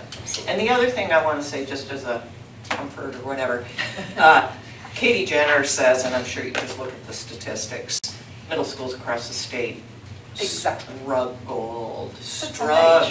So, It's their age. and I'm sure that's true, but I don't know, I mean, I say that, one, to say, hey, we're not alone, it's not No. just us. But I also worry, if that's on Katie Jenner's mind, where that might go. Exactly. Yeah, and you know, I love data, and it doesn't lie, and it is what it is, and you have to take that information and use it to get better. And so we have to look at it from that perspective, like it is what it is, and what can we do differently to ensure that we keep moving forward. So, but yeah, I will be happy to share that as we go. And you know, we are, I know when I shared the iLearn results last year, you could see that we're slowly We're increasing. ticking up, yeah. Yeah, we're trending up, and we have continued to trend up, and our iRead scores were absolutely fabulous this year, so there are And great attendance things is happening. ticking up as Yes, well. there are great And things happening. It's just good to get like Yeah. quarterly reports or Sure, whatever. sure. Well, and even the students get their quarterly, they get their reports on NWEA. When we gave it, they can set They themselves set their own goals. And then they get the positive reinforcement. Okay, this was my score when I took it in September. Here's my score in December. This is what I've set for myself. And I think that buy-in really, really helps I agree. a lot of kids. I agree. I'll make a motion to accept it. I'll second it. Okay, all in favor? Motion carries. Like Dustin says. Approval of the human sexuality curriculum. Okay, I also sent this out to you in August 25th. As you know, Senate Bill 442 has changed, or 452, excuse me, has changed what we as a school corporation have to do in terms of posting our curriculum and having the board have some transparency of what we're teaching. So what I felt like, Jeremy and I decided, let's talk about what we're already doing. And so we had our school principals go through their course catalogs and the courses that they're teaching and talk to you about, these are the courses that would fall under those standards and what is being taught. And currently you can see at the high school that they have, 8 classes. The middle school, they have 8th grade science that covers parts of it. And then they also have health and they have digital citizenship. Currently, elementary schools are not doing anything. Years ago, we had these little boxes with the videos, and the videos became very outdated.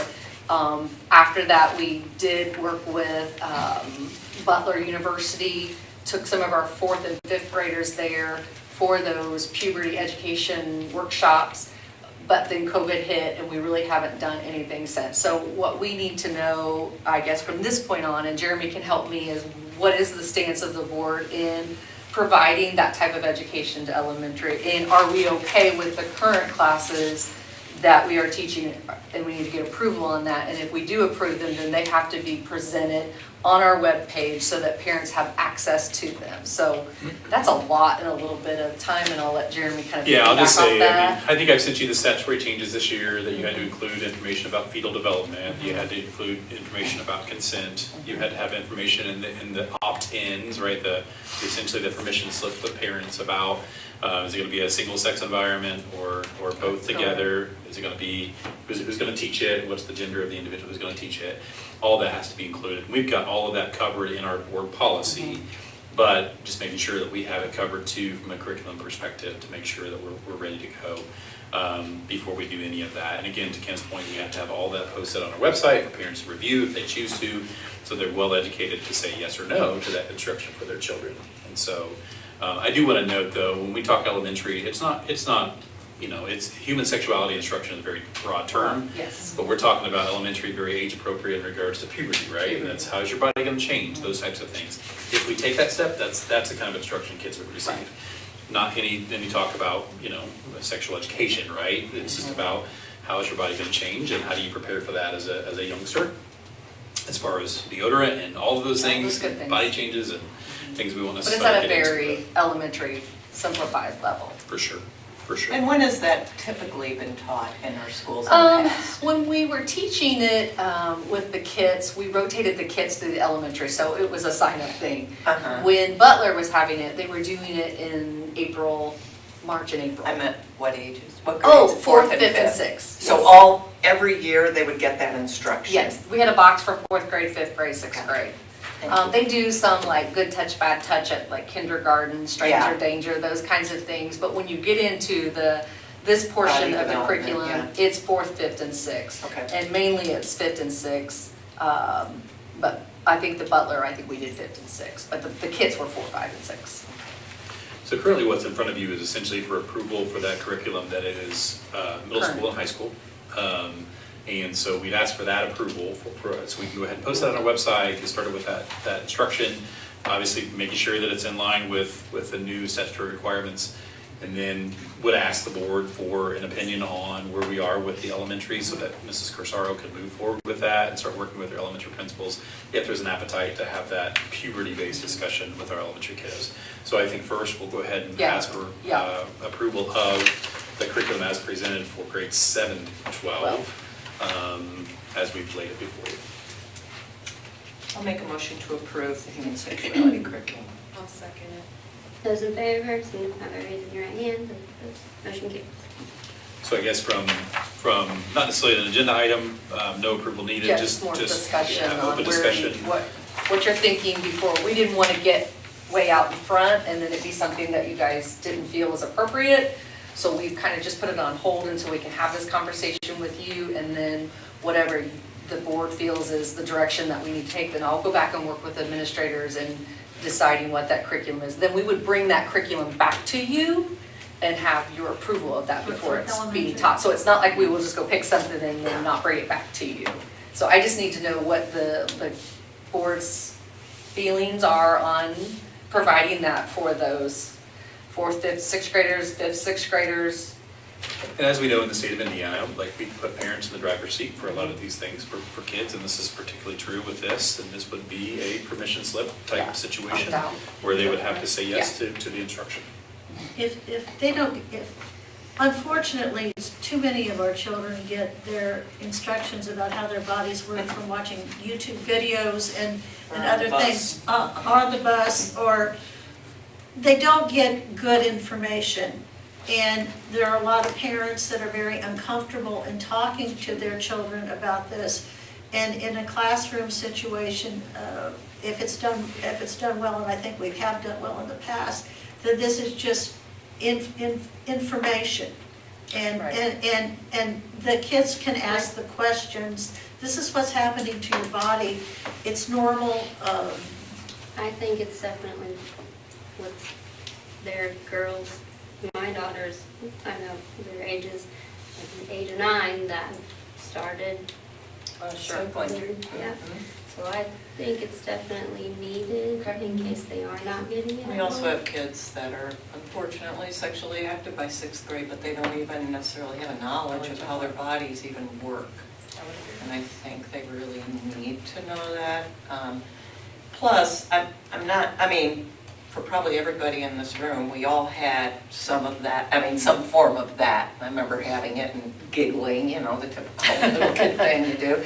But, so I don't, and really biologically, I think girls are maturing faster. Unfortunately, girls as young as 9 and 10 years old have already entered puberty. That's crazy to me, but. I think it would be unfair to our general population. If parents want to opt out of it and they say, I'll handle it on my own, that's fine. That's fine. If you don't feel comfortable with it, that's perfectly fine. Okay. So what I'm hearing is that we'll explore it with the admin, we'll look for some curriculum, and then I'll bring that curriculum back to you guys for that recommendation. Yeah. That would be Okay. great. All right, appreciate that. Thank you. Thank you. Discussion items, public hearing on the 2026 budget.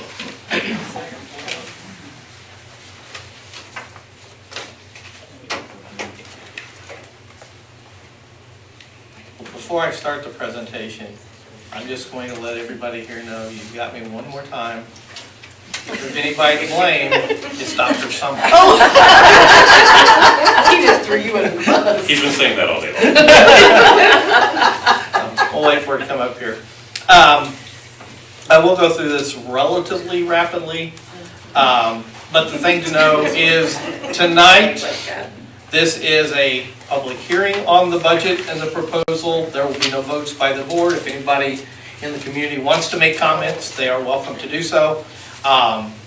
Next month at the October board meeting is when there's going to be a process of about 3 different votes for the budget, for the capital projects plan, as well as the bus replacement plan. So all of the official action comes next month. This is just the presentation, open for hearing, and likewise any questions from the board here. So Having trouble with that screen, guys, so I apologize. So Yeah, this you should one have is it in front very of you as well, so. yeah. Sorry, Terry had to go from Bill today, so we'll do the best we can, sorry. First thing we have, and we'll get into it, but every year, part of the budget process is it requires us to approve a bus replacement plan. And it goes out 5 years. We look at replacing buses on a 12-year schedule. Probably the main thing to know in the bus replacement plan is due to a lack of bus drivers, due to where we have our population and things. The biggest thing you will see, the first 3 buses there for next year are 72 passenger buses. What we're looking to replace them with are 84 passenger buses, because we can get these buses through town. They make 4 or 5 stops and they can fill a bus. These buses are not the ones that go to the northern and the southern and out into the rural areas, but in town, these are very efficient as far as transporting a lot of children in small spaces. And so we're looking to, by the time you bring on a couple of 84 passengers, that helps you to eliminate 2 or 3 of the 72 passengers. So that's the main thing you see in the bus replacement plan, is that, and every year throughout, we're constantly replacing activity buses for field trips, class trips, and all of that kind of stuff. The next one you have, and both of these are also separate documents that I'll cover a little bit more detail after the initial budget process. Capital projects plan, we're simply required to look at what are some big projects we're looking at doing. This does not include the Frazee project, the high school project. It doesn't include those kind of things, but it's looking at, where do we spend our big amounts of money? You can see a lot of it's spent on technology, HVAC. We still have in the project, and this is one we've had it every year, and it still hasn't, I guess, raised itself to the level of being a major project on board. We have football locker room on there, knowing that's still a need. Maintenance building, roof maintenance, we've talked about now. Really, the 5 years I've been here, we've done very little with any of the roofs in the district. But that's 5 more years that those are going to be coming up that we need renovation and just looking at patching and replacing, in some cases, roofs as we go along. So, long list of things there, and this is looking really at the next 3 years. So this isn't, we are not doing all of these, nor do we have the money to do all of these next year. Too excited. These are things that we're looking at over a 3-year period. Where's Brock? Yeah. If somebody wins the Powerball. Yes. I think did a couple people take the big bucks out of it last? Yeah, it did, yeah. Split. I didn't see anybody from Indiana. No. Does anybody have an uncle from, what states were there? I don't know. Now really kind of getting in the nuts and bolts of school budget. And this one, the 3 old timers, meaning you were here last year to hear this, have heard it over and over. For the 3 newer board members, this you can look at and go, wow, this is new, I've never heard it. And next year you're going to go again. And 4 years from now you may be again, but hopefully you get something out of it every time. But the school budget, you got to hit up me a little bit, Kelly. Go back one. There you go. Yep, awesome. The school budget really is made out of 4 major funds. The education fund, and I'll get into the nuts and bolts of each one of them. The operations fund, the debt service fund, and the rainy day fund. So those four are the kind of the foundation, the basics of our budget. This is what drives everything. And this is the one, I will tell you, the last 3 years, we've planned to lose students and we've hoped that we bottomed out. Right now, you can see we have lost an average over this 10-year period of 57 and a half kids. Okay, that's an average, we really don't lose a half a kid. But we've lost 57 and a half kids since 2016. And if we take this back, we have probably lost an average of 57 kids over the last 20 to 30 years. In any given year, it's not a huge deal. When you look at it in its totality, it becomes enormous. It is truly, if you look at Indiana outside of the major, if you look at Indiana outside of Evansville, Indianapolis, Fort Wayne, a little bit around Bloomington and West Lafayette, where you have major universities, Indiana is losing population. There's a few counties, not everywhere yet, but where the birth rate is lower than the death rate. That is highly unusual for our country and even our world, but that's where we are. And right now, if you look at 25-26 there, it says 28-35. That's our best guess. We're not finished there. October 1 is the cutoff, or October 1 is the count date. So on October the 1st, we will then have a real number as to what we place into that. But 28-35, honestly, we're probably going to be somewhere between 28-37 and 28-25. But at 28-35, that is right at 55 students that we're losing. And the thing I want you to know, though, is that it ties in with the rest of this, and I know there's a lot of discussions about buildings and everything else, our enrollment continues to decline. That means we have less needs for buildings, and it also means we have less money coming in even to support those buildings.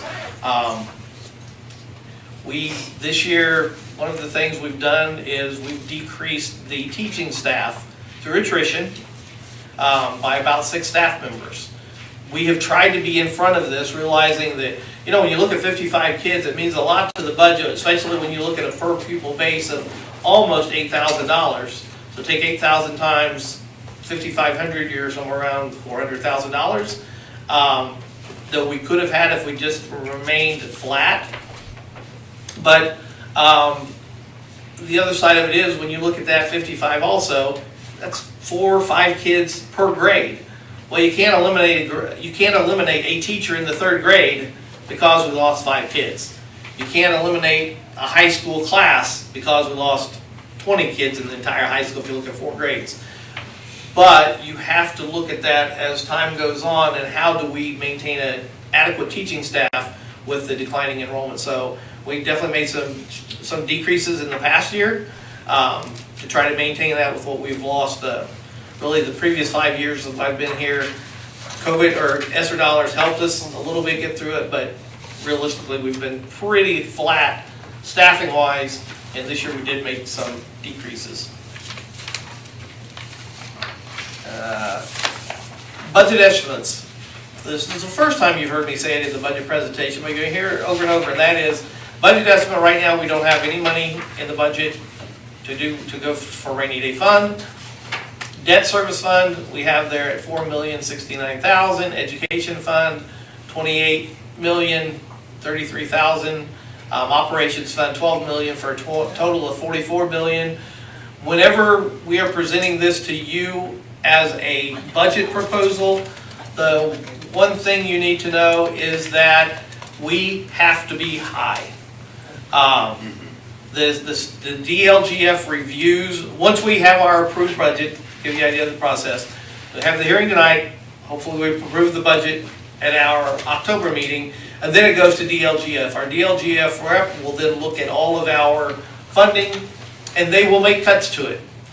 And they cannot, if we made a mistake here and the debt service fund, all of a sudden we did something that came in at $5 million, that $5 million would have to go out of our education fund. We'd be in a world of hurts. So we want to be high. Realistically, we have $4 million in there. And in Brock's presentation, he talked, we're probably gonna be somewhere around 3.4 to 3.6 million, depending on what direction the board goes, because one of the component parts of the debt service fund, we have our existing debt, say it, but we have a guess on what ultimately the decision's going to be and what we might do at Eastview or anywhere else. So I look at it, make a guess, and then I bump it up a little bit to be on the safe side, and then I bump it up a little bit more to be really safe. And last year, in fact, Baker Tilly goes, boy, that's really high, and I said, and the problem is, because our DLGF basically, well, we could have put this at $10 million, and they're still gonna cut it back to whatever the real number happens to be when we're done. So all of these numbers, when we get to the end of the year, we're gonna find out our debt service is not that high. Education fund, we are not going to be bringing in 28 million. Operations fund is not going to be 12 million. The total budget is probably gonna come down somewhere in the 35 to 36 million dollar range when you look at the totality of it. Now let's go through each one of the funds a little bit and descriptions of them. As I said, there's 4 funds. The main fund we have is education fund. Think of the education fund, first of all, what makes up, where do we get money for the education fund? $0 in the education fund, the way we've done it in Fayette County, comes from local property tax. This is coming from income tax, sales tax, gambling tax, there's a few other smaller ones in there, but mainly that, so it's coming to us from not just people, it's not just based on the income tax of what people pay in Fayette County or the gambling tax, how much, whether you go out and gamble more, gamble less in Fayette County, that doesn't affect our individual budget. This is based on statewide, that's where then they come up with the ADM or the average daily membership, and we get it based on that. So, this is true throughout the state. The education fund, think of this for the most part, is funding those things directly that affect kids. Pays for teacher salaries, it pays for principal salaries, it pays for the instructional assistants, the secretaries, the athletic coaches, student technology, building supplies, but the stuff that really is in the classroom. And Textbooks now too. And textbooks now, yeah. That's probably one of the great things. Is, yeah, go on to the next slide there also. But yeah, it also includes textbooks now. The legislature, 2 years ago, they got patted on the back because they eliminated textbooks, and the school districts had to pay out of their own pocket, out of our education fund to help support it. Last year, they said, put it into the education. And this year, they basically said, we're paying you for it, trust us. That's the way I view it. And trust us, we built it into the formula. So now it just comes out of our education fund. Mystery money. Your 2% increase isn't really 2%, which is what Proctor. Exactly. So here are, and Brock talked about it in his presentation, and I tossed one in there, but the state funding formula is we get money for the basic tuition support. That's the approximately $8,000 per student. Advanced placement grant, that's, I want to say around 60,000 or something like that, I believe, in our budget. Special education's a little bit over $2 million, and career and tech ed, I think, that one I'm going to go blank on. I want to say it's around, do I have it on the, okay, I do have it on, I do have it broken down. So, that's the pie. So the big part of the education fund, though, as you can see, comes from that basic grant. And the rest of them break down there. And this is one that's new this year to add the non-English speaking grant. Honestly, I don't know why they put that in there. I hate to say it, but $4,000 isn't going to make or break our checking account. So those are the component parts of the education fund. Any questions on that? And I'll kind of get into some of the other here of where the rest of it is. So, looks like we're jumping around a little bit, but we're not. Now we get into really the debt service in those portions. As Brock talked about in his presentation, the property tax caps affect us greatly. a lot of people go, well, what's that really mean? Probably one of the last slides that Brock had. He had on there that the average, if you looked at the average home in Fayette County, the $114,000, I think, the most that a person living in one of those homes could pay in local property tax is $1,114. So what that's saying though is if our tax rate, if we got everything, that local property tax owner might pay $1,200 or $1,500, but they don't pay that amount. It gets just chopped off. It's never collected. It's never distributed. That's where we are. And then it also goes to the businesses, farmers, and everybody else based on a different percentage scale there. But what that's really showing us, if we got the full amount of taxes that we have in there, we would be getting $1.8 million a year. We would have gotten 16 or almost $1.7 million last year. 2024 was the highest year that we had for circuit breaker. Would have been almost $2 million. We would have got, well, if you add all of these years or all of these dollars together over a 10-year period, that's probably a loss of what, $15 million? I'm just ballparking that one. But what could we do with $15 million? Renovate another elementary school, put more into the high school, whatever it may be. But that's where the property tax caps are. We live with it. Affects us a lot. Assessed valuation, it just shows the increase here, and really again, this is almost a review from what Brock had. Our assessed valuation in Fayette County has shown a pretty steady, significant increase to that. And people go, well, golly, my house really isn't worth this, or I should be taxed. Again, assessed valuation goes up, tax rates go down. Assessed valuation goes down, tax rates go up. Ultimately, it really gets back to that levy. And think of levy is the dollars raised. So it really gets back to, I'm going to pay, if I'm back at that tax cap level, I'm going to pay $1,100 in taxes. My tax rate just went up by 20 cents. Well, my net assessed valuation went down. I'm still paying $1,100. So we've been pretty fortunate actually on that one. Debt service fund, looking at that, we still have the middle school bond issue out there. That expires, that gets paid off here at the end of 2026. You can see both the Frazee and high school projects combined in there. They're really separate bonds, but that's just over $1 million that we collect there. Have a common school construction loan. That's still one of the things that was used for the field house.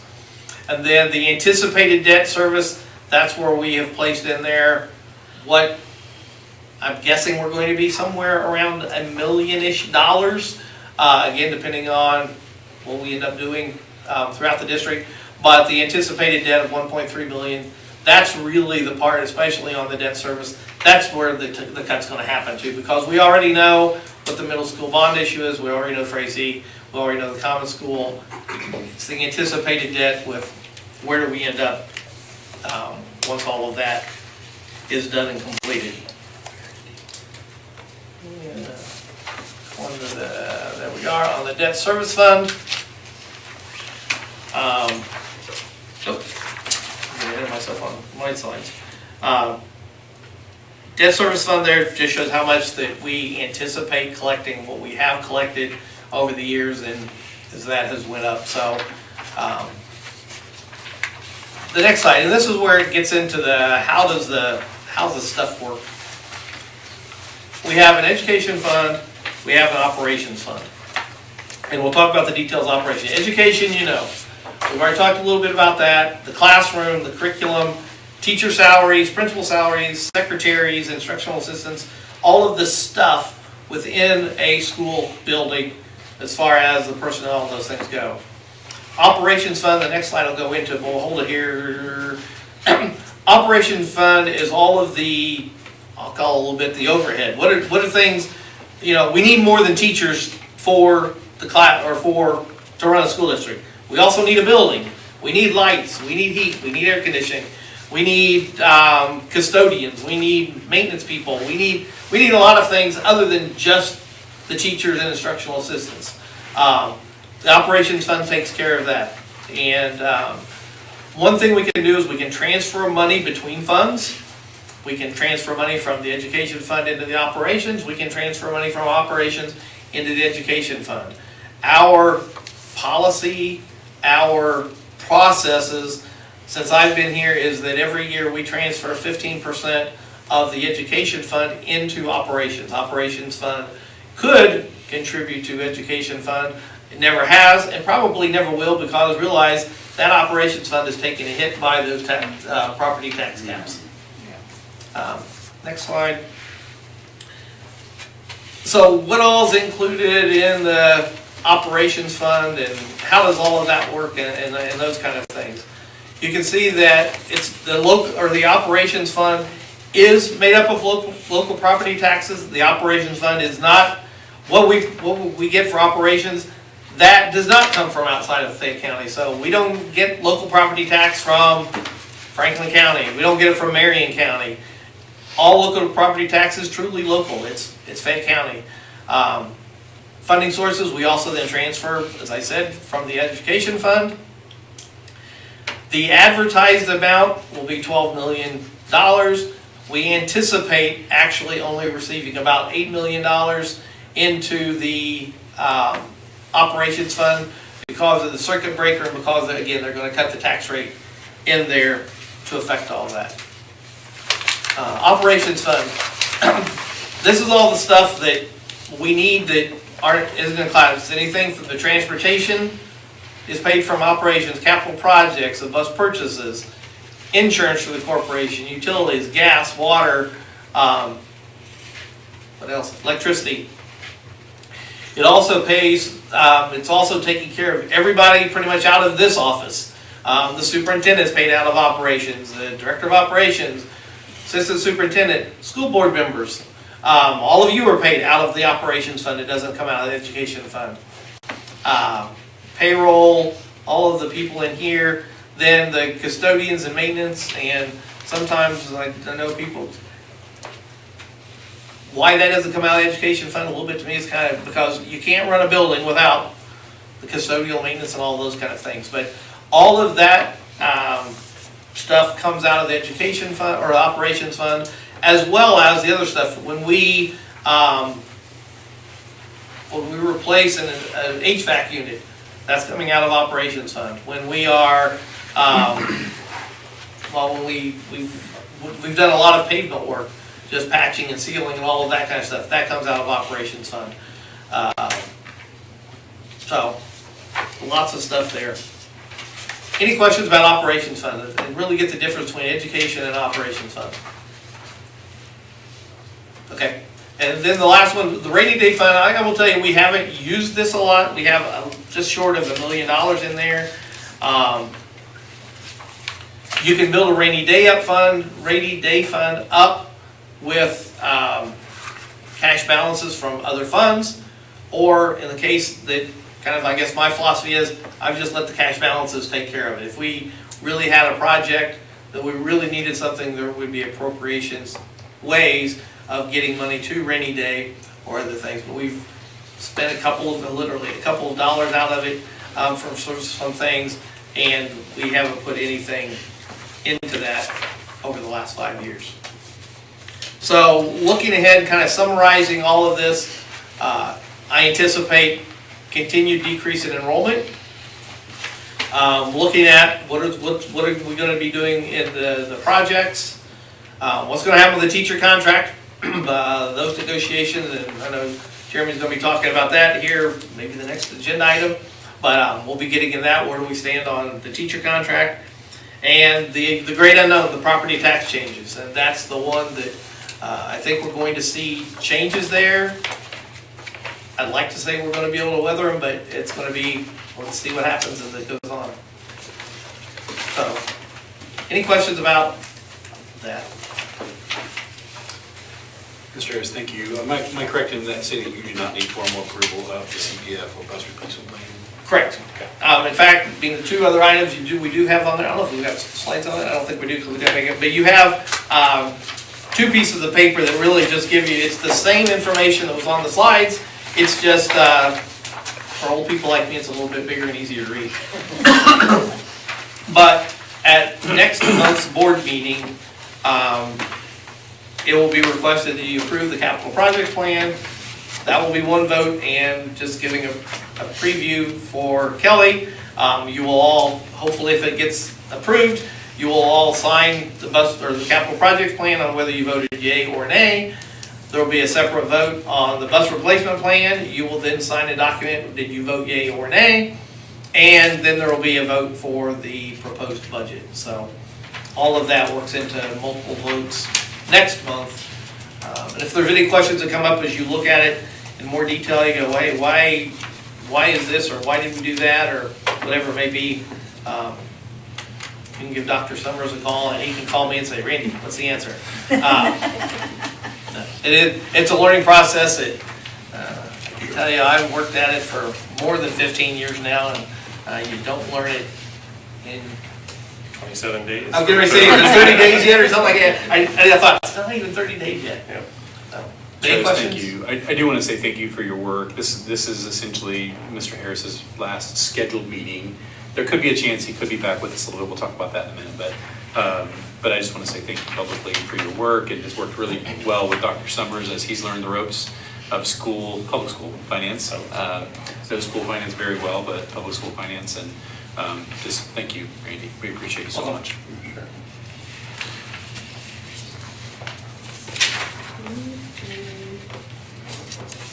AFT.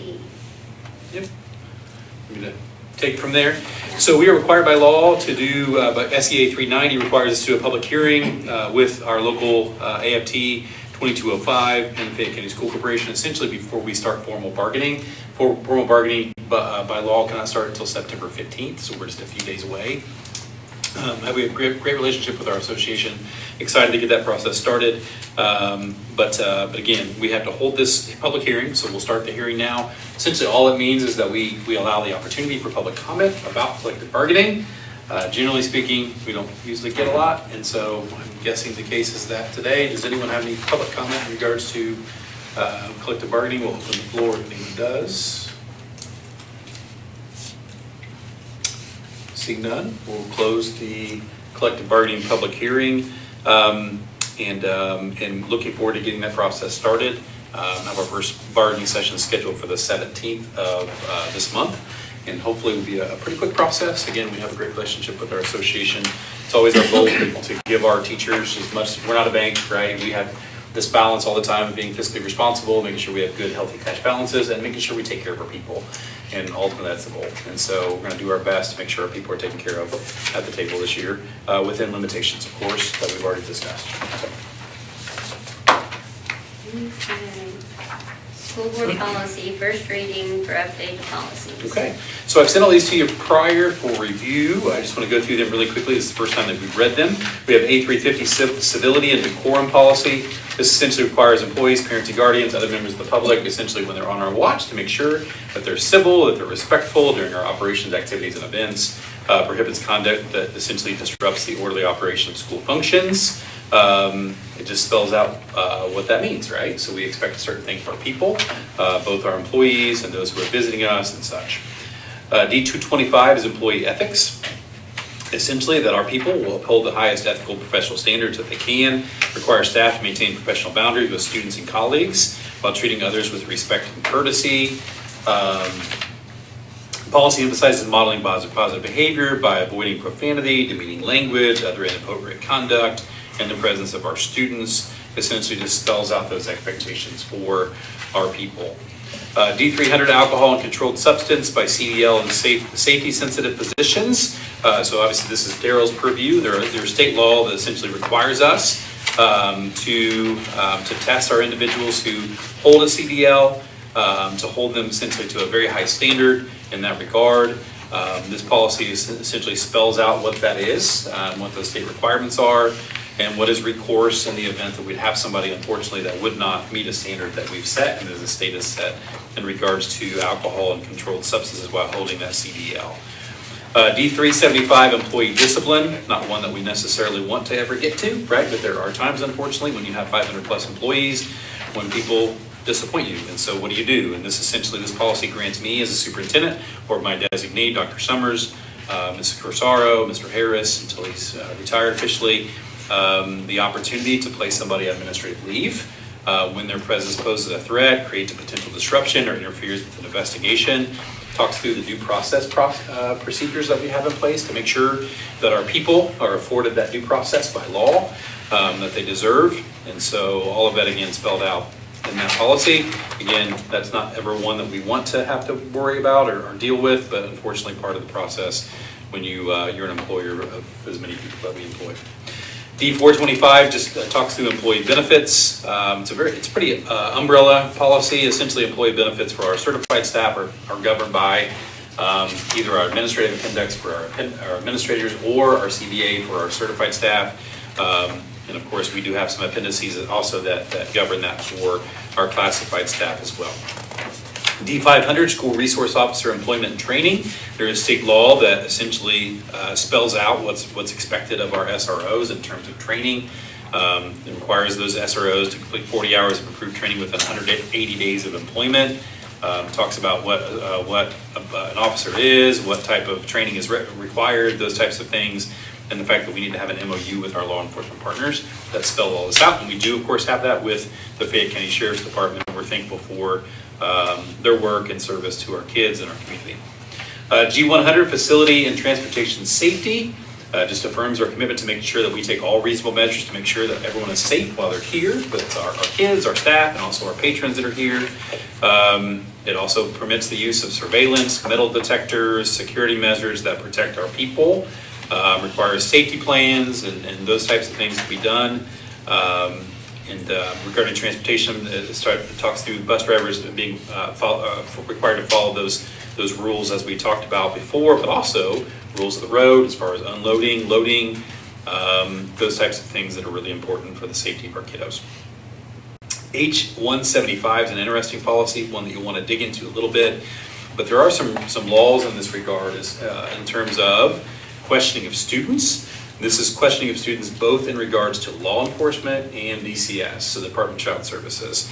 So generally speaking, students questioned on school property by outside agencies is prohibited unless exigent circumstances exist, there's a valid court order, or DCS meets statutory criteria. That happens on a regular basis though. Honestly, DCS comes into our buildings and needs to talk to our kids, and there are certain requirements that we have of them in those circumstances. We always have one of our staff members present unless there's a really good reason that they can give us why that wouldn't happen. This happens on a regular basis. Unfortunately, sometimes we have law enforcement that needs to come and talk to students as well. There are extenuating circumstances that may allow that to happen within the school setting, but most of the time we're going to ask our law enforcement officers to have that conversation off school grounds. If they can, notify parents unless that would somehow disrupt the investigation, which does happen from time to time. But yeah, all of that is laid out in that policy of questioning students. H225, I do want to have a little bit of discussion on tonight if we can, just because I think it's really, really important that we understand what we're stepping into. The policy as it's written from CCHA, I think is a little too restrictive, I'm just going to be honest. And this is a conversation, I don't know, Ann, if we got into this enough, we probably need to get into it a little deeper. The way that CCHA has written that policy is different than we're currently doing, so I want to make sure we understand what that means. I'll be honest with you, I'm completely comfortable with keeping what we're doing in place. Currently, for public comment, we allow for public comment. If it's an agenda item, then that is at the beginning of the meetings. That way you get public comment on an agenda item before you vote on that agenda item, right? So we've already done that tonight. Unfortunately for Coach, sorry Brian, the other public comment portion is typically towards the end of the agenda. That's on items that are not on the agenda, right? So the public can come forward, bring those items to you. The way the CCHA policy is written, it states essentially that you have to give 24 hours advance notice if you want to speak. I don't think that's necessary. We can change that. We can continue to do what we've done. It's very comfortable. I want our people to understand that we want to hear their voices, you know, obviously respectfully, maintain decorum, all of those things we've talked about already, but I'm okay with that. I'm Well, sorry. and also, as I recall, that we discussed on the CCHA thing, that basically it just had one opportunity, and that was at the beginning of the meeting on agenda items, which would have cut off any further, and I think theirs came out of a COVID-esque type situation where things got out of hand in a lot of places, but I personally think the way we do things is much better and allowing the more transparency with our people. Yeah, for sure, for sure. The only thing I might caution is this policy does allow for a 30-minute time period, which I think is appropriate. It does have language, though, that we've added, because Sasha and Ann and I talked about it, that does give you the opportunity to extend that if you choose to as a board. It's your board meeting, you can do that. But I think setting that 30-minute time period helps you if there is an event where, you know, think about the COVID era when you had people lined up to speak, right? So you've got business you need to maintain or get to, right? So you as a board can't be here till 11 o'clock. I know it's 9 o'clock. I recognize that. I knew it was going to be a long one when we had Baker tell you that, because it just had to happen, right? We had to talk about that. But so you have that. So what I'm going to do, I'm going to massage this policy a little bit. I told Sasha earlier, I didn't attend to it as much as I needed to, so I apologize for that. But I'm going to massage this a little bit and make it more in line with where we currently are. I think that 30-minute time period, I think, is still appropriate. We currently have 5 minutes per person. CCHA says 2. My experience in the past has been 3 minutes. I'll just be honest. I think that's an appropriate amount of time. You can, again, have the flexibility to allow more time for each individual to speak if you choose. It's your meeting. But I think 3 minutes is good. If you think 5 is still good, we can do that. You tell me. Are you okay with 3 minutes? And I'll massage that a little bit. I'm okay with 3, but when we had COVID, we allowed people to speak basically as long as they wanted, unless they got out of line, you know, unless somebody was out of line. And most people were respectful. We said we'd like it to be 3 to 5 minutes. I think we kind of massaged it just for that period of time. Okay. I was going to add something else about public comments. Kind of, I don't remember, it wasn't that important, otherwise I would have. I do have a comment about another policy. Oh, yeah, please. If there's other comments about public comment. I'll work on that and send it to you Okay. guys. Just make sure everybody's comfortable with it. Questioning of students policy Oh, H125. Is this guided by the state, the fact that ICE is allowed to come into the building? Let me look at the actual policy itself. That's a good question. I would probably have to ask legal counsel, CCHA, on that to see if that is a requirement or not. ICE is one law enforcement agency, right? Right. That's where it becomes But difficult. and I know that typically churches and schools were not allowed to be targeted, but I think from what I heard on the state level that individual boards were able to make their own decision, but I didn't know if this was based on new statutes at the state level. Yeah, it's a good question. I will ask that question, Leslie, and have an answer for you in the next couple days, if that's fair. ICE wasn't mentioned specifically. It is, United States Immigration and Customs Enforcement. But it essentially spells out what is law enforcement and then gives all of those specifics. But is that Right, but it section says that at you're the seeing? top, it's to cooperate with law enforcement. Those people are allowed in the building, and if it's not state statute, I'm not a big fan of that one. Okay. Yeah, I'll dig in a little bit to that and just see if that's required or not. You know, we had this discussion a little bit last year in regards to what is an administrative warrant versus, what's the other? Trish, I'll tell you. It's okay. I didn't mean to put you on. Nice clocking. Well, we had that discussion. Yeah. And I made it very clear at that point in time, and my memo to our staff was very clear, that we're gonna do everything we can to protect our kids. Within reason. I mean, the letter of the law says what it says, and we have to comply eventually if they prove that they are who they are, and they have the authority they have. But I will check on that. My understanding is that they have to have a court order signed by a local judge, that it can't be a state judge, it has to be a local judge. That was my understanding from the state level, but yeah, you can check on that, I appreciate it. Yep, I absolutely will. Good catch. I will. I'll have those 2 things for you. This is a first reading. It does not require your approval. And so I will make those adjustments, ask that question on that policy, and we'll get those back to you in the next couple of days. At that one, or are you looking at the other policy? Like, no, this one. Oh, okay. Okay? All right. Thank Are you. you good to roll to F?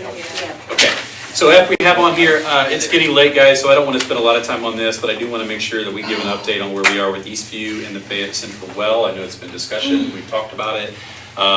You know, we had a group of people, a group of the board that toured Eastview just the other day to take a look at some things in person. I think that was fruitful, I think it was good. I have gotten the sense from the board that the flavor of the day, essentially, I shouldn't say that sounds bad, but the appetite for the addition at Eastview has probably gone down in terms of what we feel like is most fiscally responsible for our school corporation for the long term. If I'm wrong when I say that, please tell me. That does not mean that we're not going to address the needs of our special education children that are there. And so we're turning our attention to the current spaces and renovation of those rather than the addition. It's a $5 million savings that we can then put into other buildings. When we talk about Fayette Central and the well, obviously we have issues there. Just a few weeks ago, we woke up one morning in the well, we didn't have water, and there, my first call, well, we had a couple calls that morning. It was kind of a rough morning, but one of those first phone calls was essentially that we didn't have water. We didn't have water at Fayette Central, and so our first thought was, oh goodness, here we are. We knew the day might be coming at some point. Luckily, they were working on some control systems of the well, and they just essentially had a breaker had blown, and so we fixed it. Water was good. We were good to go. But we all know we have flow issues there, we have water quality issues there, we have to test our water every day. We have lots of things going there. If Fayette Central is going to be a viable option for us in the future, we have to address that issue, and we have to address it yesterday. We've done aquifer studies with people, we've looked, we've been in communication with lots of different people on what that looks like. But I just want to say publicly, it's my understanding from the temperature that I get from the board, that is a direction that the board would like to entertain. And that at this point in time, the addition to Eastview is probably not something that we're going to entertain any longer. And we're looking at probably a $10 million or so bond there at Eastview to do a Frazee-like renovation to use the lessons learned at Frazee with things that were not included in the base bid, to include those in the base bid, such as corridor paint and carpeting, additional cabinetry and casework in classrooms, those types of things. And with an understanding too that we have a roof to repair there as well. That's going to cost a little bit more. And so we're looking at that $10 million-ish mark. If you remember, we set that threshold at our last meeting at 15 million, so we're well within that to do that. I think that sets us up in a good place where we'll have a building that'll be sustainable, it'll be good for years to come, it'll be more energy efficient, all the things that we're looking for. We'll still be able to take care of those special needs children well with some renovations of those classrooms. There's a little bit of worry on my behalf because we know that there's special education numbers are growing as we see them come from our preschool. That the discussion was to add an additional classroom there in our special education program that would have given us 4 at Eastview. This will only give us 3, right? If that's the direction we go, we can address that later. But I think we need to be thinking about what that means, right? When I mentioned, hey, could we use a different building such as Fayette Central as being the special education hub? Daryl about like his eyes wanted to shoot laser beams through me because that transportation piece is huge. The special education transportation is one of our largest puzzles from a transportation standpoint because you have kids that are going everywhere in way different times, right? And their needs are greater too. And so you have lifts for kids in wheelchairs, and it is a real puzzle for us. In fact, so much of a puzzle that we actually had to add a route this year. And I don't think I've even discussed this with you, but Lou right now is essentially driving a half-day route to take care of our special education busing needs. So we have to be prepared for what is coming. So that's going to have to be part of the conversation, because we're not doing the addition. How do we address those children that are coming? in a way that makes sure they're taken care of and that we're prepared for those children. So, just throwing it all out there. I don't know how much discussion we want to have. I know it's 9:10. I recognize that, and we still have a lot to get to here. I have one question yeah, about, please. about water. Uh-huh. We've tossed a lot of numbers around, but we don't have concrete numbers, and I know that's because of different things. One, you talk to a farmer who might have some interest in working with the school, that might be a shorter distance. So I think it would help us if we could at least have something close. I mean, we've thrown out 5 million, we've thrown out 6 million. For sure. And I think that's really tough for us without having at least, I'd love an estimate of if it was run from this spot and it ran out to the school, this is how much it would be. I think Jeremy from the water company would be good to have come here because He could provide that more effectively. Yeah, Or I think, if you talked to him and you had some figures, just something to give us an idea of what we're talking about. Skillman gave us some numbers several months ago, and I think those figures were anywhere from $2.5 to like $3.5 million. Okay. The number that I was given Yeah. from when I talked to the mayor in regards to when Yes. those discussions were happening previously, that number was closer to 5. Yeah. I've used the number 5 just as a roundabout number, just because I'm shooting high. Make it high. I'm hopeful that it comes in below that, but we could seek after an idea that is much more concrete for us.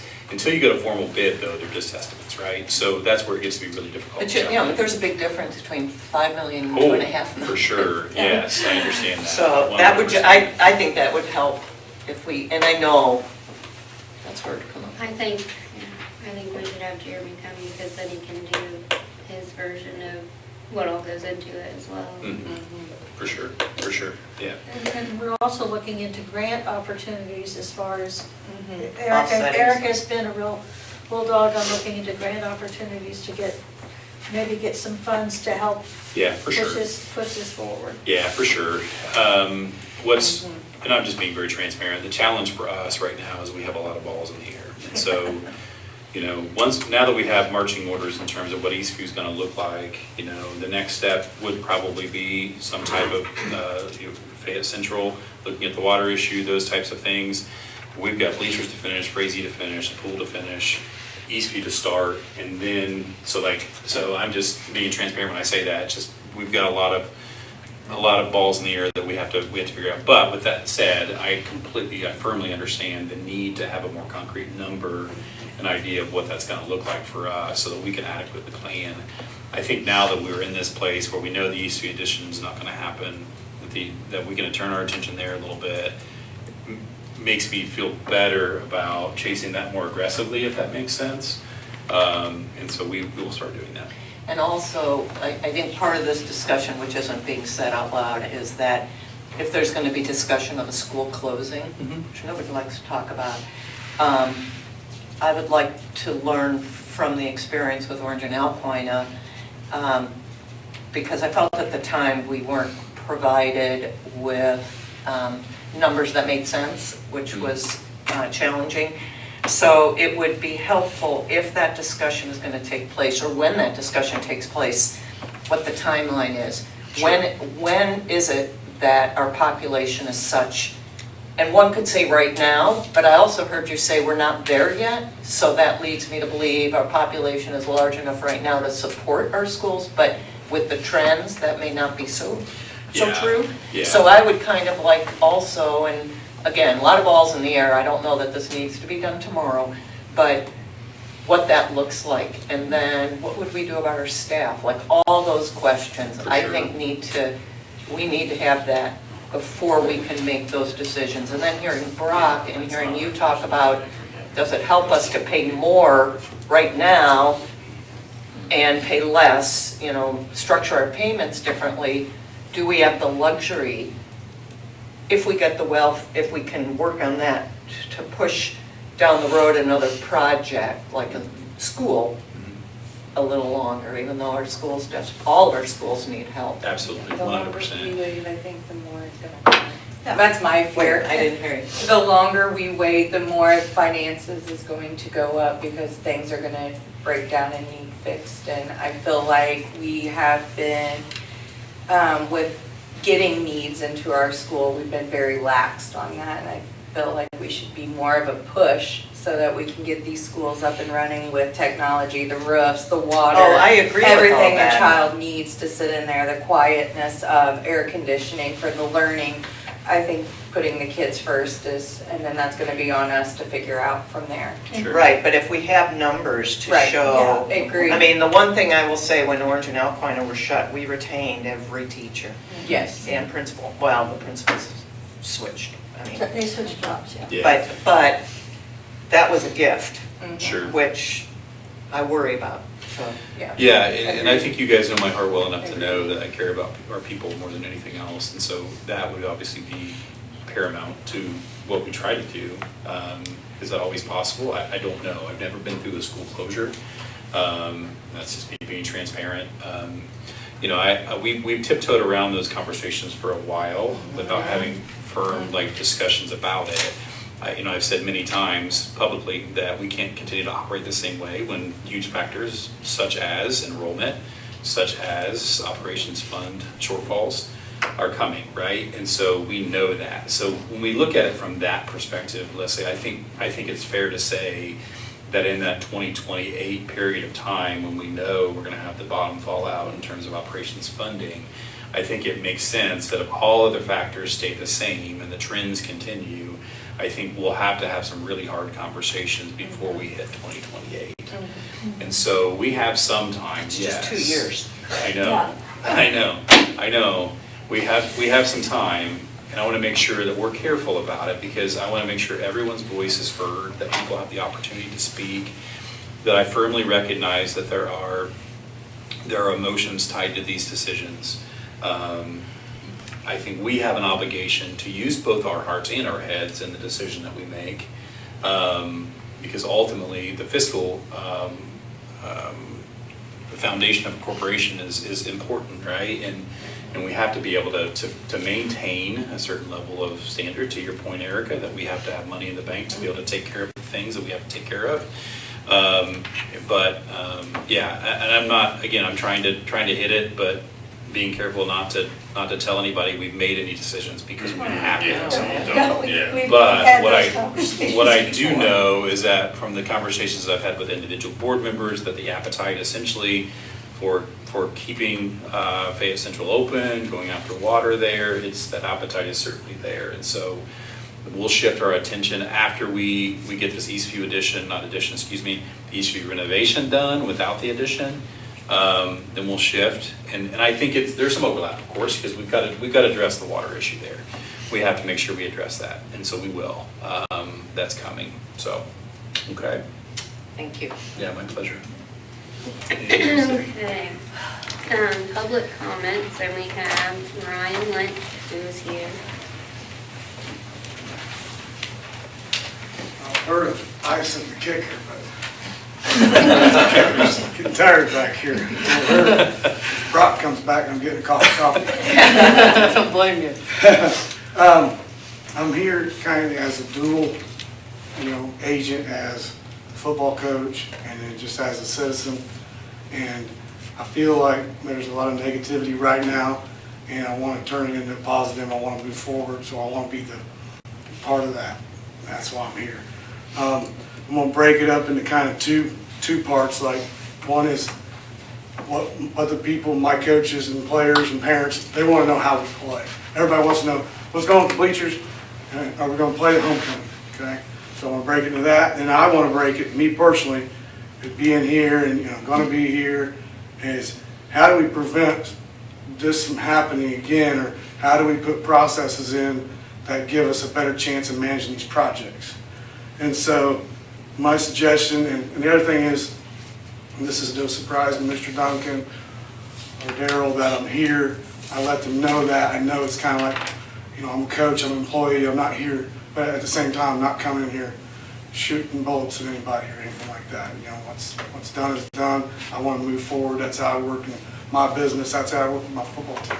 I told them today, if we lost 3 games in a row, we wouldn't go turn our equipment and hang it up. We'd go figure out how we're going to win the next 3. And that's what I'm going to try to do here, as my role as the coach and anything that you want me to do for that. So and you guys just queued me up with this Fayette Central thing is, and the reason I want to come talk to the board is because I think it's a decision that you're making in all these projects that you have is that we have an attorney that we have on retainer, correct? Our school corporation.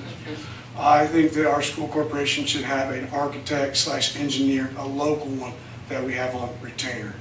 And I'll give you a couple options. Tim O'Rourke at HPH or Josh Marshalik from Rural Valley Architecture. A point of contact, somebody that helps you, guides you through these contracts, goes through, they could help you do what she was asking about, Fayette Central's, how much is it going to cost? Mark Flum was the original owner of that. He owns farm ground right there from 30th Street all the way up to the turn. All the people that live out there in Fayette Central, I know these landowners because I'm constantly checking who owns what. They are all Fayette Central people. They went through the original high school, you know what I mean? Like, they cared. Like, if we got our local people into this project, then we might scale that down, like, from 2 million to, I mean, I know, I don't want to go on that, but you get what I'm saying. So I feel like we hire an architect, or hire these guys, or you have both of them, and you maybe alternate them, or they're both together, so you got two different ideas. I just built this car wash on Park Road, and Tim designed it. And not only did I pay him to design it, I paid him to manage the project. So when they poured the footers, Tim was there. When they set the trusses, Tim was there. When there was a change and we got into it and something that we had in the drawing wasn't going to work, he was there. When we got $30,000 worth of steel from Paul Martin before he poured the concrete, they accounted for all the rebar and all everything. Okay, so I feel like to insulate our people, Daryl and Jeremy, is to give us a professional that we have at the school corporation that helps us. We have this great facility built in 1969, but it's aging now. Andrew and I talked about it. We're having to upgrade it, right? There's things we're doing. So we're at that point now where, like, in 1960s, those Bedford stone houses were the thing. They're not anymore, right? And that's what you got with your school, this one here. And that's the newest one you got, as far as I know. So, and I had on there, like, future projects, having, like, an ad hoc, where you had, like, a committee that may be involved, like, for the bleachers, for instance, that I was involved, that you had your engineer, and the athletic department, and somebody from the board, and we looked at the project, and we had input, and then you had that point of contact. You've got the baseball field still there, right, ready to be finished. You've got Fayette Central, you've got Eastview. I didn't see it up there, but I'd rather have field turf than a locker room. I think there's things that are going to keep coming at you that you're going to need help in. And something that's like a $5 million project, like you're talking Eastview or whatever, okay, you're going to have engineers and a different group that's going to design that building and stuff. But at least you would have someone that could interpret those drawings and look at your contracts, and then they would be the point of contact so that when something happened, they'd be there and you would pay them to be there so often, just like I did Tim on this project. Because I think that we get caught up in the numbers, and then what we got to get caught up in is we got to get it right. And like, I built that car wash, and I always joke with everybody that I had a full head of hair when we started. We had project delays. By the time the concrete guy was done, you're waiting on the plumber. And when you get him done, you wait. So it happened. But at the end of the day, it was right. Okay? So I know we were trying to save money and all that stuff that Brock showed us and all that stuff, right? But at some point, there's a cost to not having paying professionals and taking, a different route to it. So that would be my suggestion to you. That's one of the reasons I want to come here as a citizen and not the football coach, is that I think that we can insulate our people. We should have Daryl doing the maintenance, and he should be painting and upgrading and maintaining things. And Jeremy's maintaining the whole boat here. He's in the state house. He's in luncheons. He's doing these things. Andrea's working official. All these people that are involved right now in the project that I'm in, that's not what you hired them to do. And so I think, we can help these people out here. And that's what I told Jeremy, when I asked her to come out here, I don't want to come out here and be perceived as like that. You know what I mean? It's not who did this or who done that. It's how do we move forward and how do we prevent it from happening again, okay? Because we don't get that time back. So I'll go to my second point there was how do we play? And there's a lot of questions on the bleachers and all that. I don't know the ins and outs of it. I can't get my coffee at Speedway. I went to Gilman today in 2 minutes. I was asked about it, like, it's a question, okay? But I asked if, I was trying to think ahead, and I asked Andrea if we could play the JV game this Saturday at Grandview. And she said, sure. And every time I've ever asked Daryl or Andrea to do something like that, they've always like, try. Even if they couldn't, they always try and they come back to me. If they couldn't, they tell me why. Or Daryl's good at taking what I say and turn it into something else, and that's what he did. We went to Grandview, we stood there, we were going to get the city to roll it, we're going to bring down a portable scoreboard that we have and all that. And he said, if we can put lawn chairs on this track, why can't we do it at the high school? And I said, that's what we want. So we went up and we all met, all of us, Mr. Harris, Mr. Duncan, Daryl, Andrea. We looked at it, how we could funnel the people in, how we could still get into the restrooms, where we would put temporary bleachers, and that's what we're doing this Saturday. Now, hopefully, we're going to get bleachers for homecoming, but I think we've made a contingent plan right now that if this don't work out, that we have a plan in place and we can learn from this Saturday's what kind of supervision we need, what we need to make this happen, how do we keep it safe. And so we can just, that's how we can keep this thing moving. I had a lot of parents come to me. I didn't personally talk about the bleachers all summer. I think my job is to get a better defense and offense and be able to kick the freaking ball. You know what I mean? But I started getting involved when Franklin County got canceled, and then we waited until and Wednesday came in Greensburg. So that's where a lot of frustration happened, like real quick within my organization. And so I asked them specifically not to let me handle this and let me be the lead for Spartan football, that we're going to go win the next 3 games and we're not going to worry about what happened. And we made a plan today to play on the field, which is what the parents want. Okay, and I'll make a point too, that's not just football, it's band, it's the cheerleaders, it's the Spartanettes, it's me, it's the middle school, all those people, it's the youth football, we're supposed to play there on the 27th. There's lots of things. One thing that I'm noticing, and I talked to Michelle about it, is I'm a Connersville Spartan. I love the Spartan ball. It's the best thing in Connersville, right? We all agree with that. But we're finding out this field is pretty important to a lot of people. You know what I'm saying? Like, look at just one little situation here where how many people it involves. So and that's where I go back to that field turf. But I didn't come here to pull the field turf. But I'm telling you, okay, it's very important to us, right? Okay. So, I'm rallying my troops like I told you.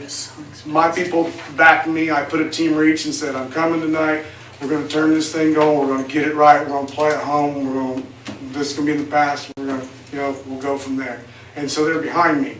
And I do believe the people that are here today are behind me. Nobody wants this to happen. Nobody wanted it to happen. You know what I mean? And we can't do anything about it. Okay, so I just ask that I stay in the loop as far as what we do to make us play. And then the last thing I'll say is like how I talked about having Tim as your, retainer as an engineer. I feel like that should be something, the first thing we do is hire him, and that's why I come here now on this project. Because what I'm seeing as, not the football coach, as somebody who's built stuff is, there's some site things that we're going to have to do as well because we displaced the old bleachers and we poured that slab. And I think that getting it right is we should, and it's going to cost more money. I'm glad Brock left, you know what I mean? But we probably should look at, how we do that now. I don't know all the rules and what you guys can do. I'm probably never be to a school board meeting again. I hope not, especially this one. But, if it's something we can do now, Tim I've talked to Tim, and I know Tim told me he believes this. His move to Connersville because his dad was the head football coach. Like he wants it too. Okay, and I really like Josh too. That's why I wanted to say that. He's got a really good eye. He did a great job over at Payne's. But Tim already knows everything that's going on there. He knows the measurements of everything. He's did the catwalk for the press box and all that. it won't take much for them right now to come in and look at the surroundings and how we can get this right as far as ingress, egress, fencing, keeping people from going behind the bleachers, being able to walk in front of the bleachers still, you know, with the slab that's there, that type of thing. So I appreciate your time. That's what I'm here for. I hope it's perceived as such, because I don't want to come up here as the football coach, you know what I mean, anymore. I don't want to come as a citizen, but I hope that it's something that we can do. And I think of all the thing I heard and everything I heard tonight, it's what we need. I think you can trim that Fayette Central project down right now by getting Mark Flum involved in that. You know what I mean? These people will want that. You know what I mean? Like, if we give our people some investment in it like this, I think they'll feel better down the road when things don't happen, or they at least know who was there and it happened. Right now we're trying in this limbo of like, who's doing what, how do we get the numbers, how do we know the numbers are real, you know what I mean?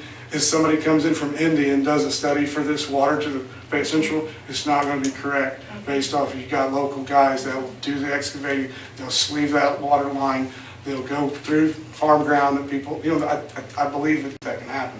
And I'm for that project too, but I won't be here, Erica, anymore, okay? Because I know that's it. Football's to me, Fayette Central there to you. That's all I got. So if you have any questions or any comments, whatever. Brian, one of the things that, to back you up, when we found out that we could put handrails in the Spartan Bowl, when the Americans with Disabilities things, because we had wanted those forever, for those of us in Spartan Nation that are aging. And we found out we could do it, the ADA changed, and we found out they were doing it in Newcastle. We had the money raised within 2 weeks from private funds. Chase McCombs gave Daryl took him a prototype, and Chase says, I can make a better one, and he did. And we had that project done within 3 weeks. We found out we could do it mid-January, and we had it done in time for the sectional. So when we use local people and get them involved, it's very positive kinds of things like we had with the bowl, and we could certainly do that again. Coach, just really quickly, I just want to say thank you for your comments this evening, and good win Friday night too. So if I can, just really quickly, I know it's late, but I just want to give a quick rundown. You know, last year when we started our football season, I got a phone call that first Friday night of the season that basically said, hey, we've broken 4 boards tonight. EMTs are telling us they don't have the ability to handle a mass casualty situation, right?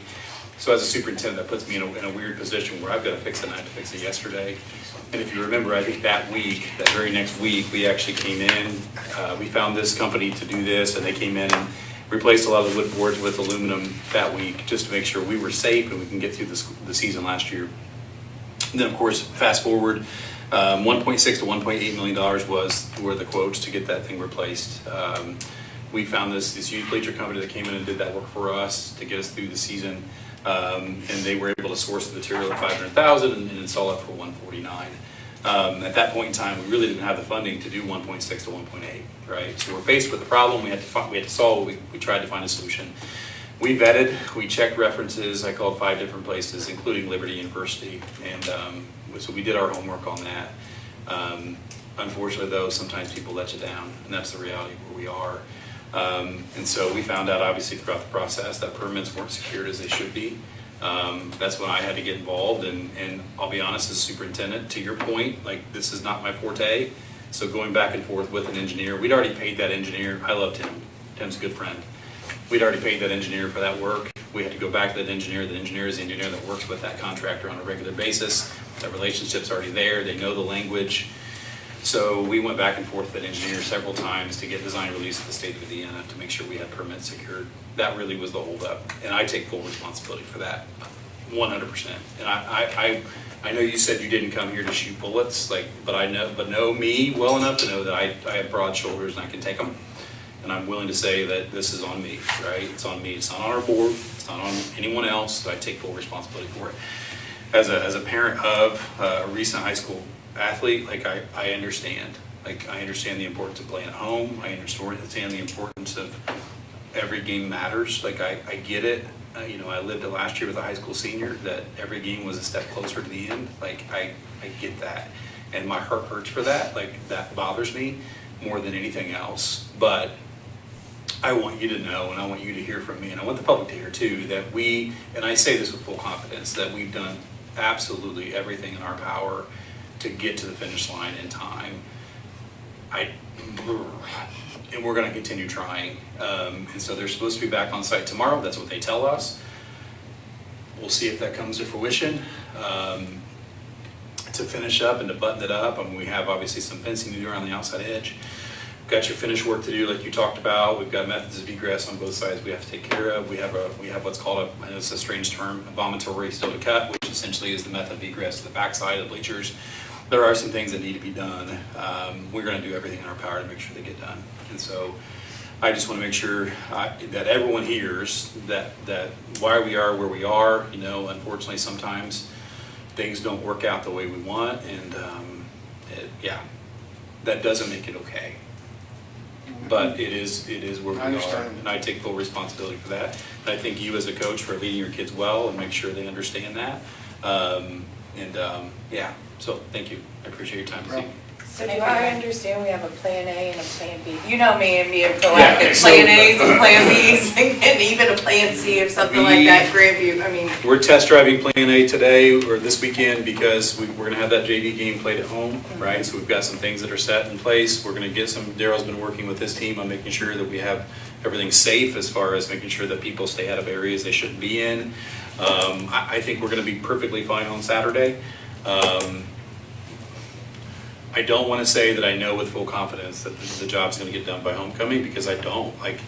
Because I thought it was going to get done 4 weeks ago. And I mean that. I had full confidence that we were going to get finished, and it didn't happen. I'm going to tell you we're going to do everything we can. But yes, we will. This weekend is a test drive to say, can this work, right? In the I'm going to say unlikely event, because they got plenty. They better get this thing done. The unlikely event that we don't get there. Like I said, they're close. I mean, those bleachers are close. If you've been up there, they're really, I mean, they're close. They really are. So, yeah. And we'll make it work. Ultimately, at the end of the road, we're going to have a set of bleachers there that will last us a long time. It'll be safe for our people. It'll be much better than it was before. We just didn't get done in time. So what, one more. Yeah, please. Just because I get these questions all the time and everybody's, I'm sure all board members have been getting their phones blowed up about the bleachers. Say that the contractor doesn't show, then do we have steps next on what we can do as a school corporation for the accountability? I mean, there's always litigation, right? But you're talking about a difficult, arduous process. I mean, the reality of it is, at some point in time, if he doesn't get to the finish line as he's supposed to, we have the option of bringing in other people to do the work. We've held off on that for a couple different reasons. Number one, obviously, we're paying this guy to do it, right? Number two, this guy is the guy that does this work. There are not a lot of bleacher contractors out there. You can get general contractors out there, you can get general laborers out there, you can get people, but they're not necessarily going to be able to take the material and make it into what it is, just because it's pretty specialized. It's a niche project. Yeah, it is, absolutely. And that's where it gets to be really difficult. They fabricate a lot of their own stuff, they fabricate it on site, and so when they're doing those vomitories, they completely fabricate all of that. So there's a ramp that essentially comes out the back edge. They're fabricating all of that as they go. So that's where it gets to be difficult. So have we had those conversations? A lot. Just wanted that to be said publicly. Trust I me, think that might help 100%. relieve some I know, pressure. and I know there are people out there But, that say, hey, we would help you, we would get out there. Oh, yeah. I can't tell you how many times that I've said those words to our contractor, that I would be willing myself to show up on a Saturday and a Sunday and work a 12-hour shift for you to get this done. And I mean that sincerely. Yes, it is what it is. Very frustrating. It is very frustrating. Very frustrating. I appreciate your work on this, Chair. Yeah. This I is appreciate not- your grace. This is not why, this is not the job that you should have had to have done. Well, If we need to come be security at the games and keep people Thank where you. they need to be. thanks, Coach. Good luck this weekend. Um, ISBA I'll report. be real quick. If anybody was reading their emails, and I know that you get a lot, there's a micro-credentialing certificate that you can get in finance. It's 4 sessions. I mentioned it to Jeremy and Kelly. I'm going to register. I don't know much else about it. It was just an introductory email, so, you know, if anybody's interested, I think let them know. And then COSBA, Jeremy sent out that information because there's pre-conference, and I don't think it has to happen right away, but just wanted to mention that. Look at your emails, that's all. Thank you, Leslie. Superintendent's discussion group report. No. Principals, directors report. Daryl? They've all gone to bed. Seriously. Director of operations report. Dr. Summers? I don't have much to add at this point. So you have the fund report. I guess hopefully as a good teacher, I said, I said this time, I said, Jim, you do the report and I'll help you with any problems. So he did create it and we continue the training process there, but in good shape. Assistant superintendent's report. Thank you.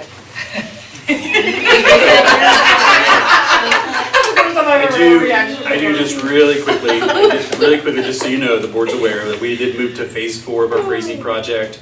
So that essentially means that we're in the home stretch. We moved classrooms, well, kind of. We moved classrooms into the 3 classrooms that weren't done at the start of the year. Those got finished. We moved those classrooms last week. And so thank you to those teachers for their hard work in that. Pool project, I just want everyone to hear this. I hate this on the tail end of that conversation about bleachers. But we're going to be pushing that deadline. Like we are, and it just is what it is. I mean, we've said that, right? We've talked about that. And we do have an agreement with the local school corporation that's going to help us with that in the event that that would happen and we would need to swim somewhere else. Projects are hard, right? And as much as you try, it's difficult sometimes to get to that finish line in time because even Ryan said it himself that his oil lube shop got done whatever months late. It just as hard as you try and as hard as Is it the same contractor doing the? It's not. Okay.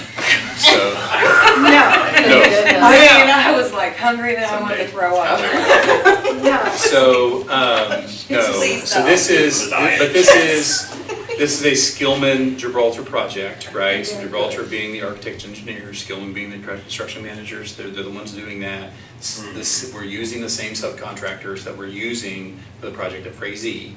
So our electrical guys are the same, right? Our general contractors are the same. Like though there are a few different ones there because you have some specialty stuff with the pool, right? But for the most part, you have the same people. So they pulled off of that project during push time to get Frazee ready for school to start. Okay. And so therefore that created some delays. And we already know about the delays that we had that were based upon the outside dimensions of the pool, the liner of the pool, all of those things. I just want to be transparent. I want people to hear me in the public that we're going to push.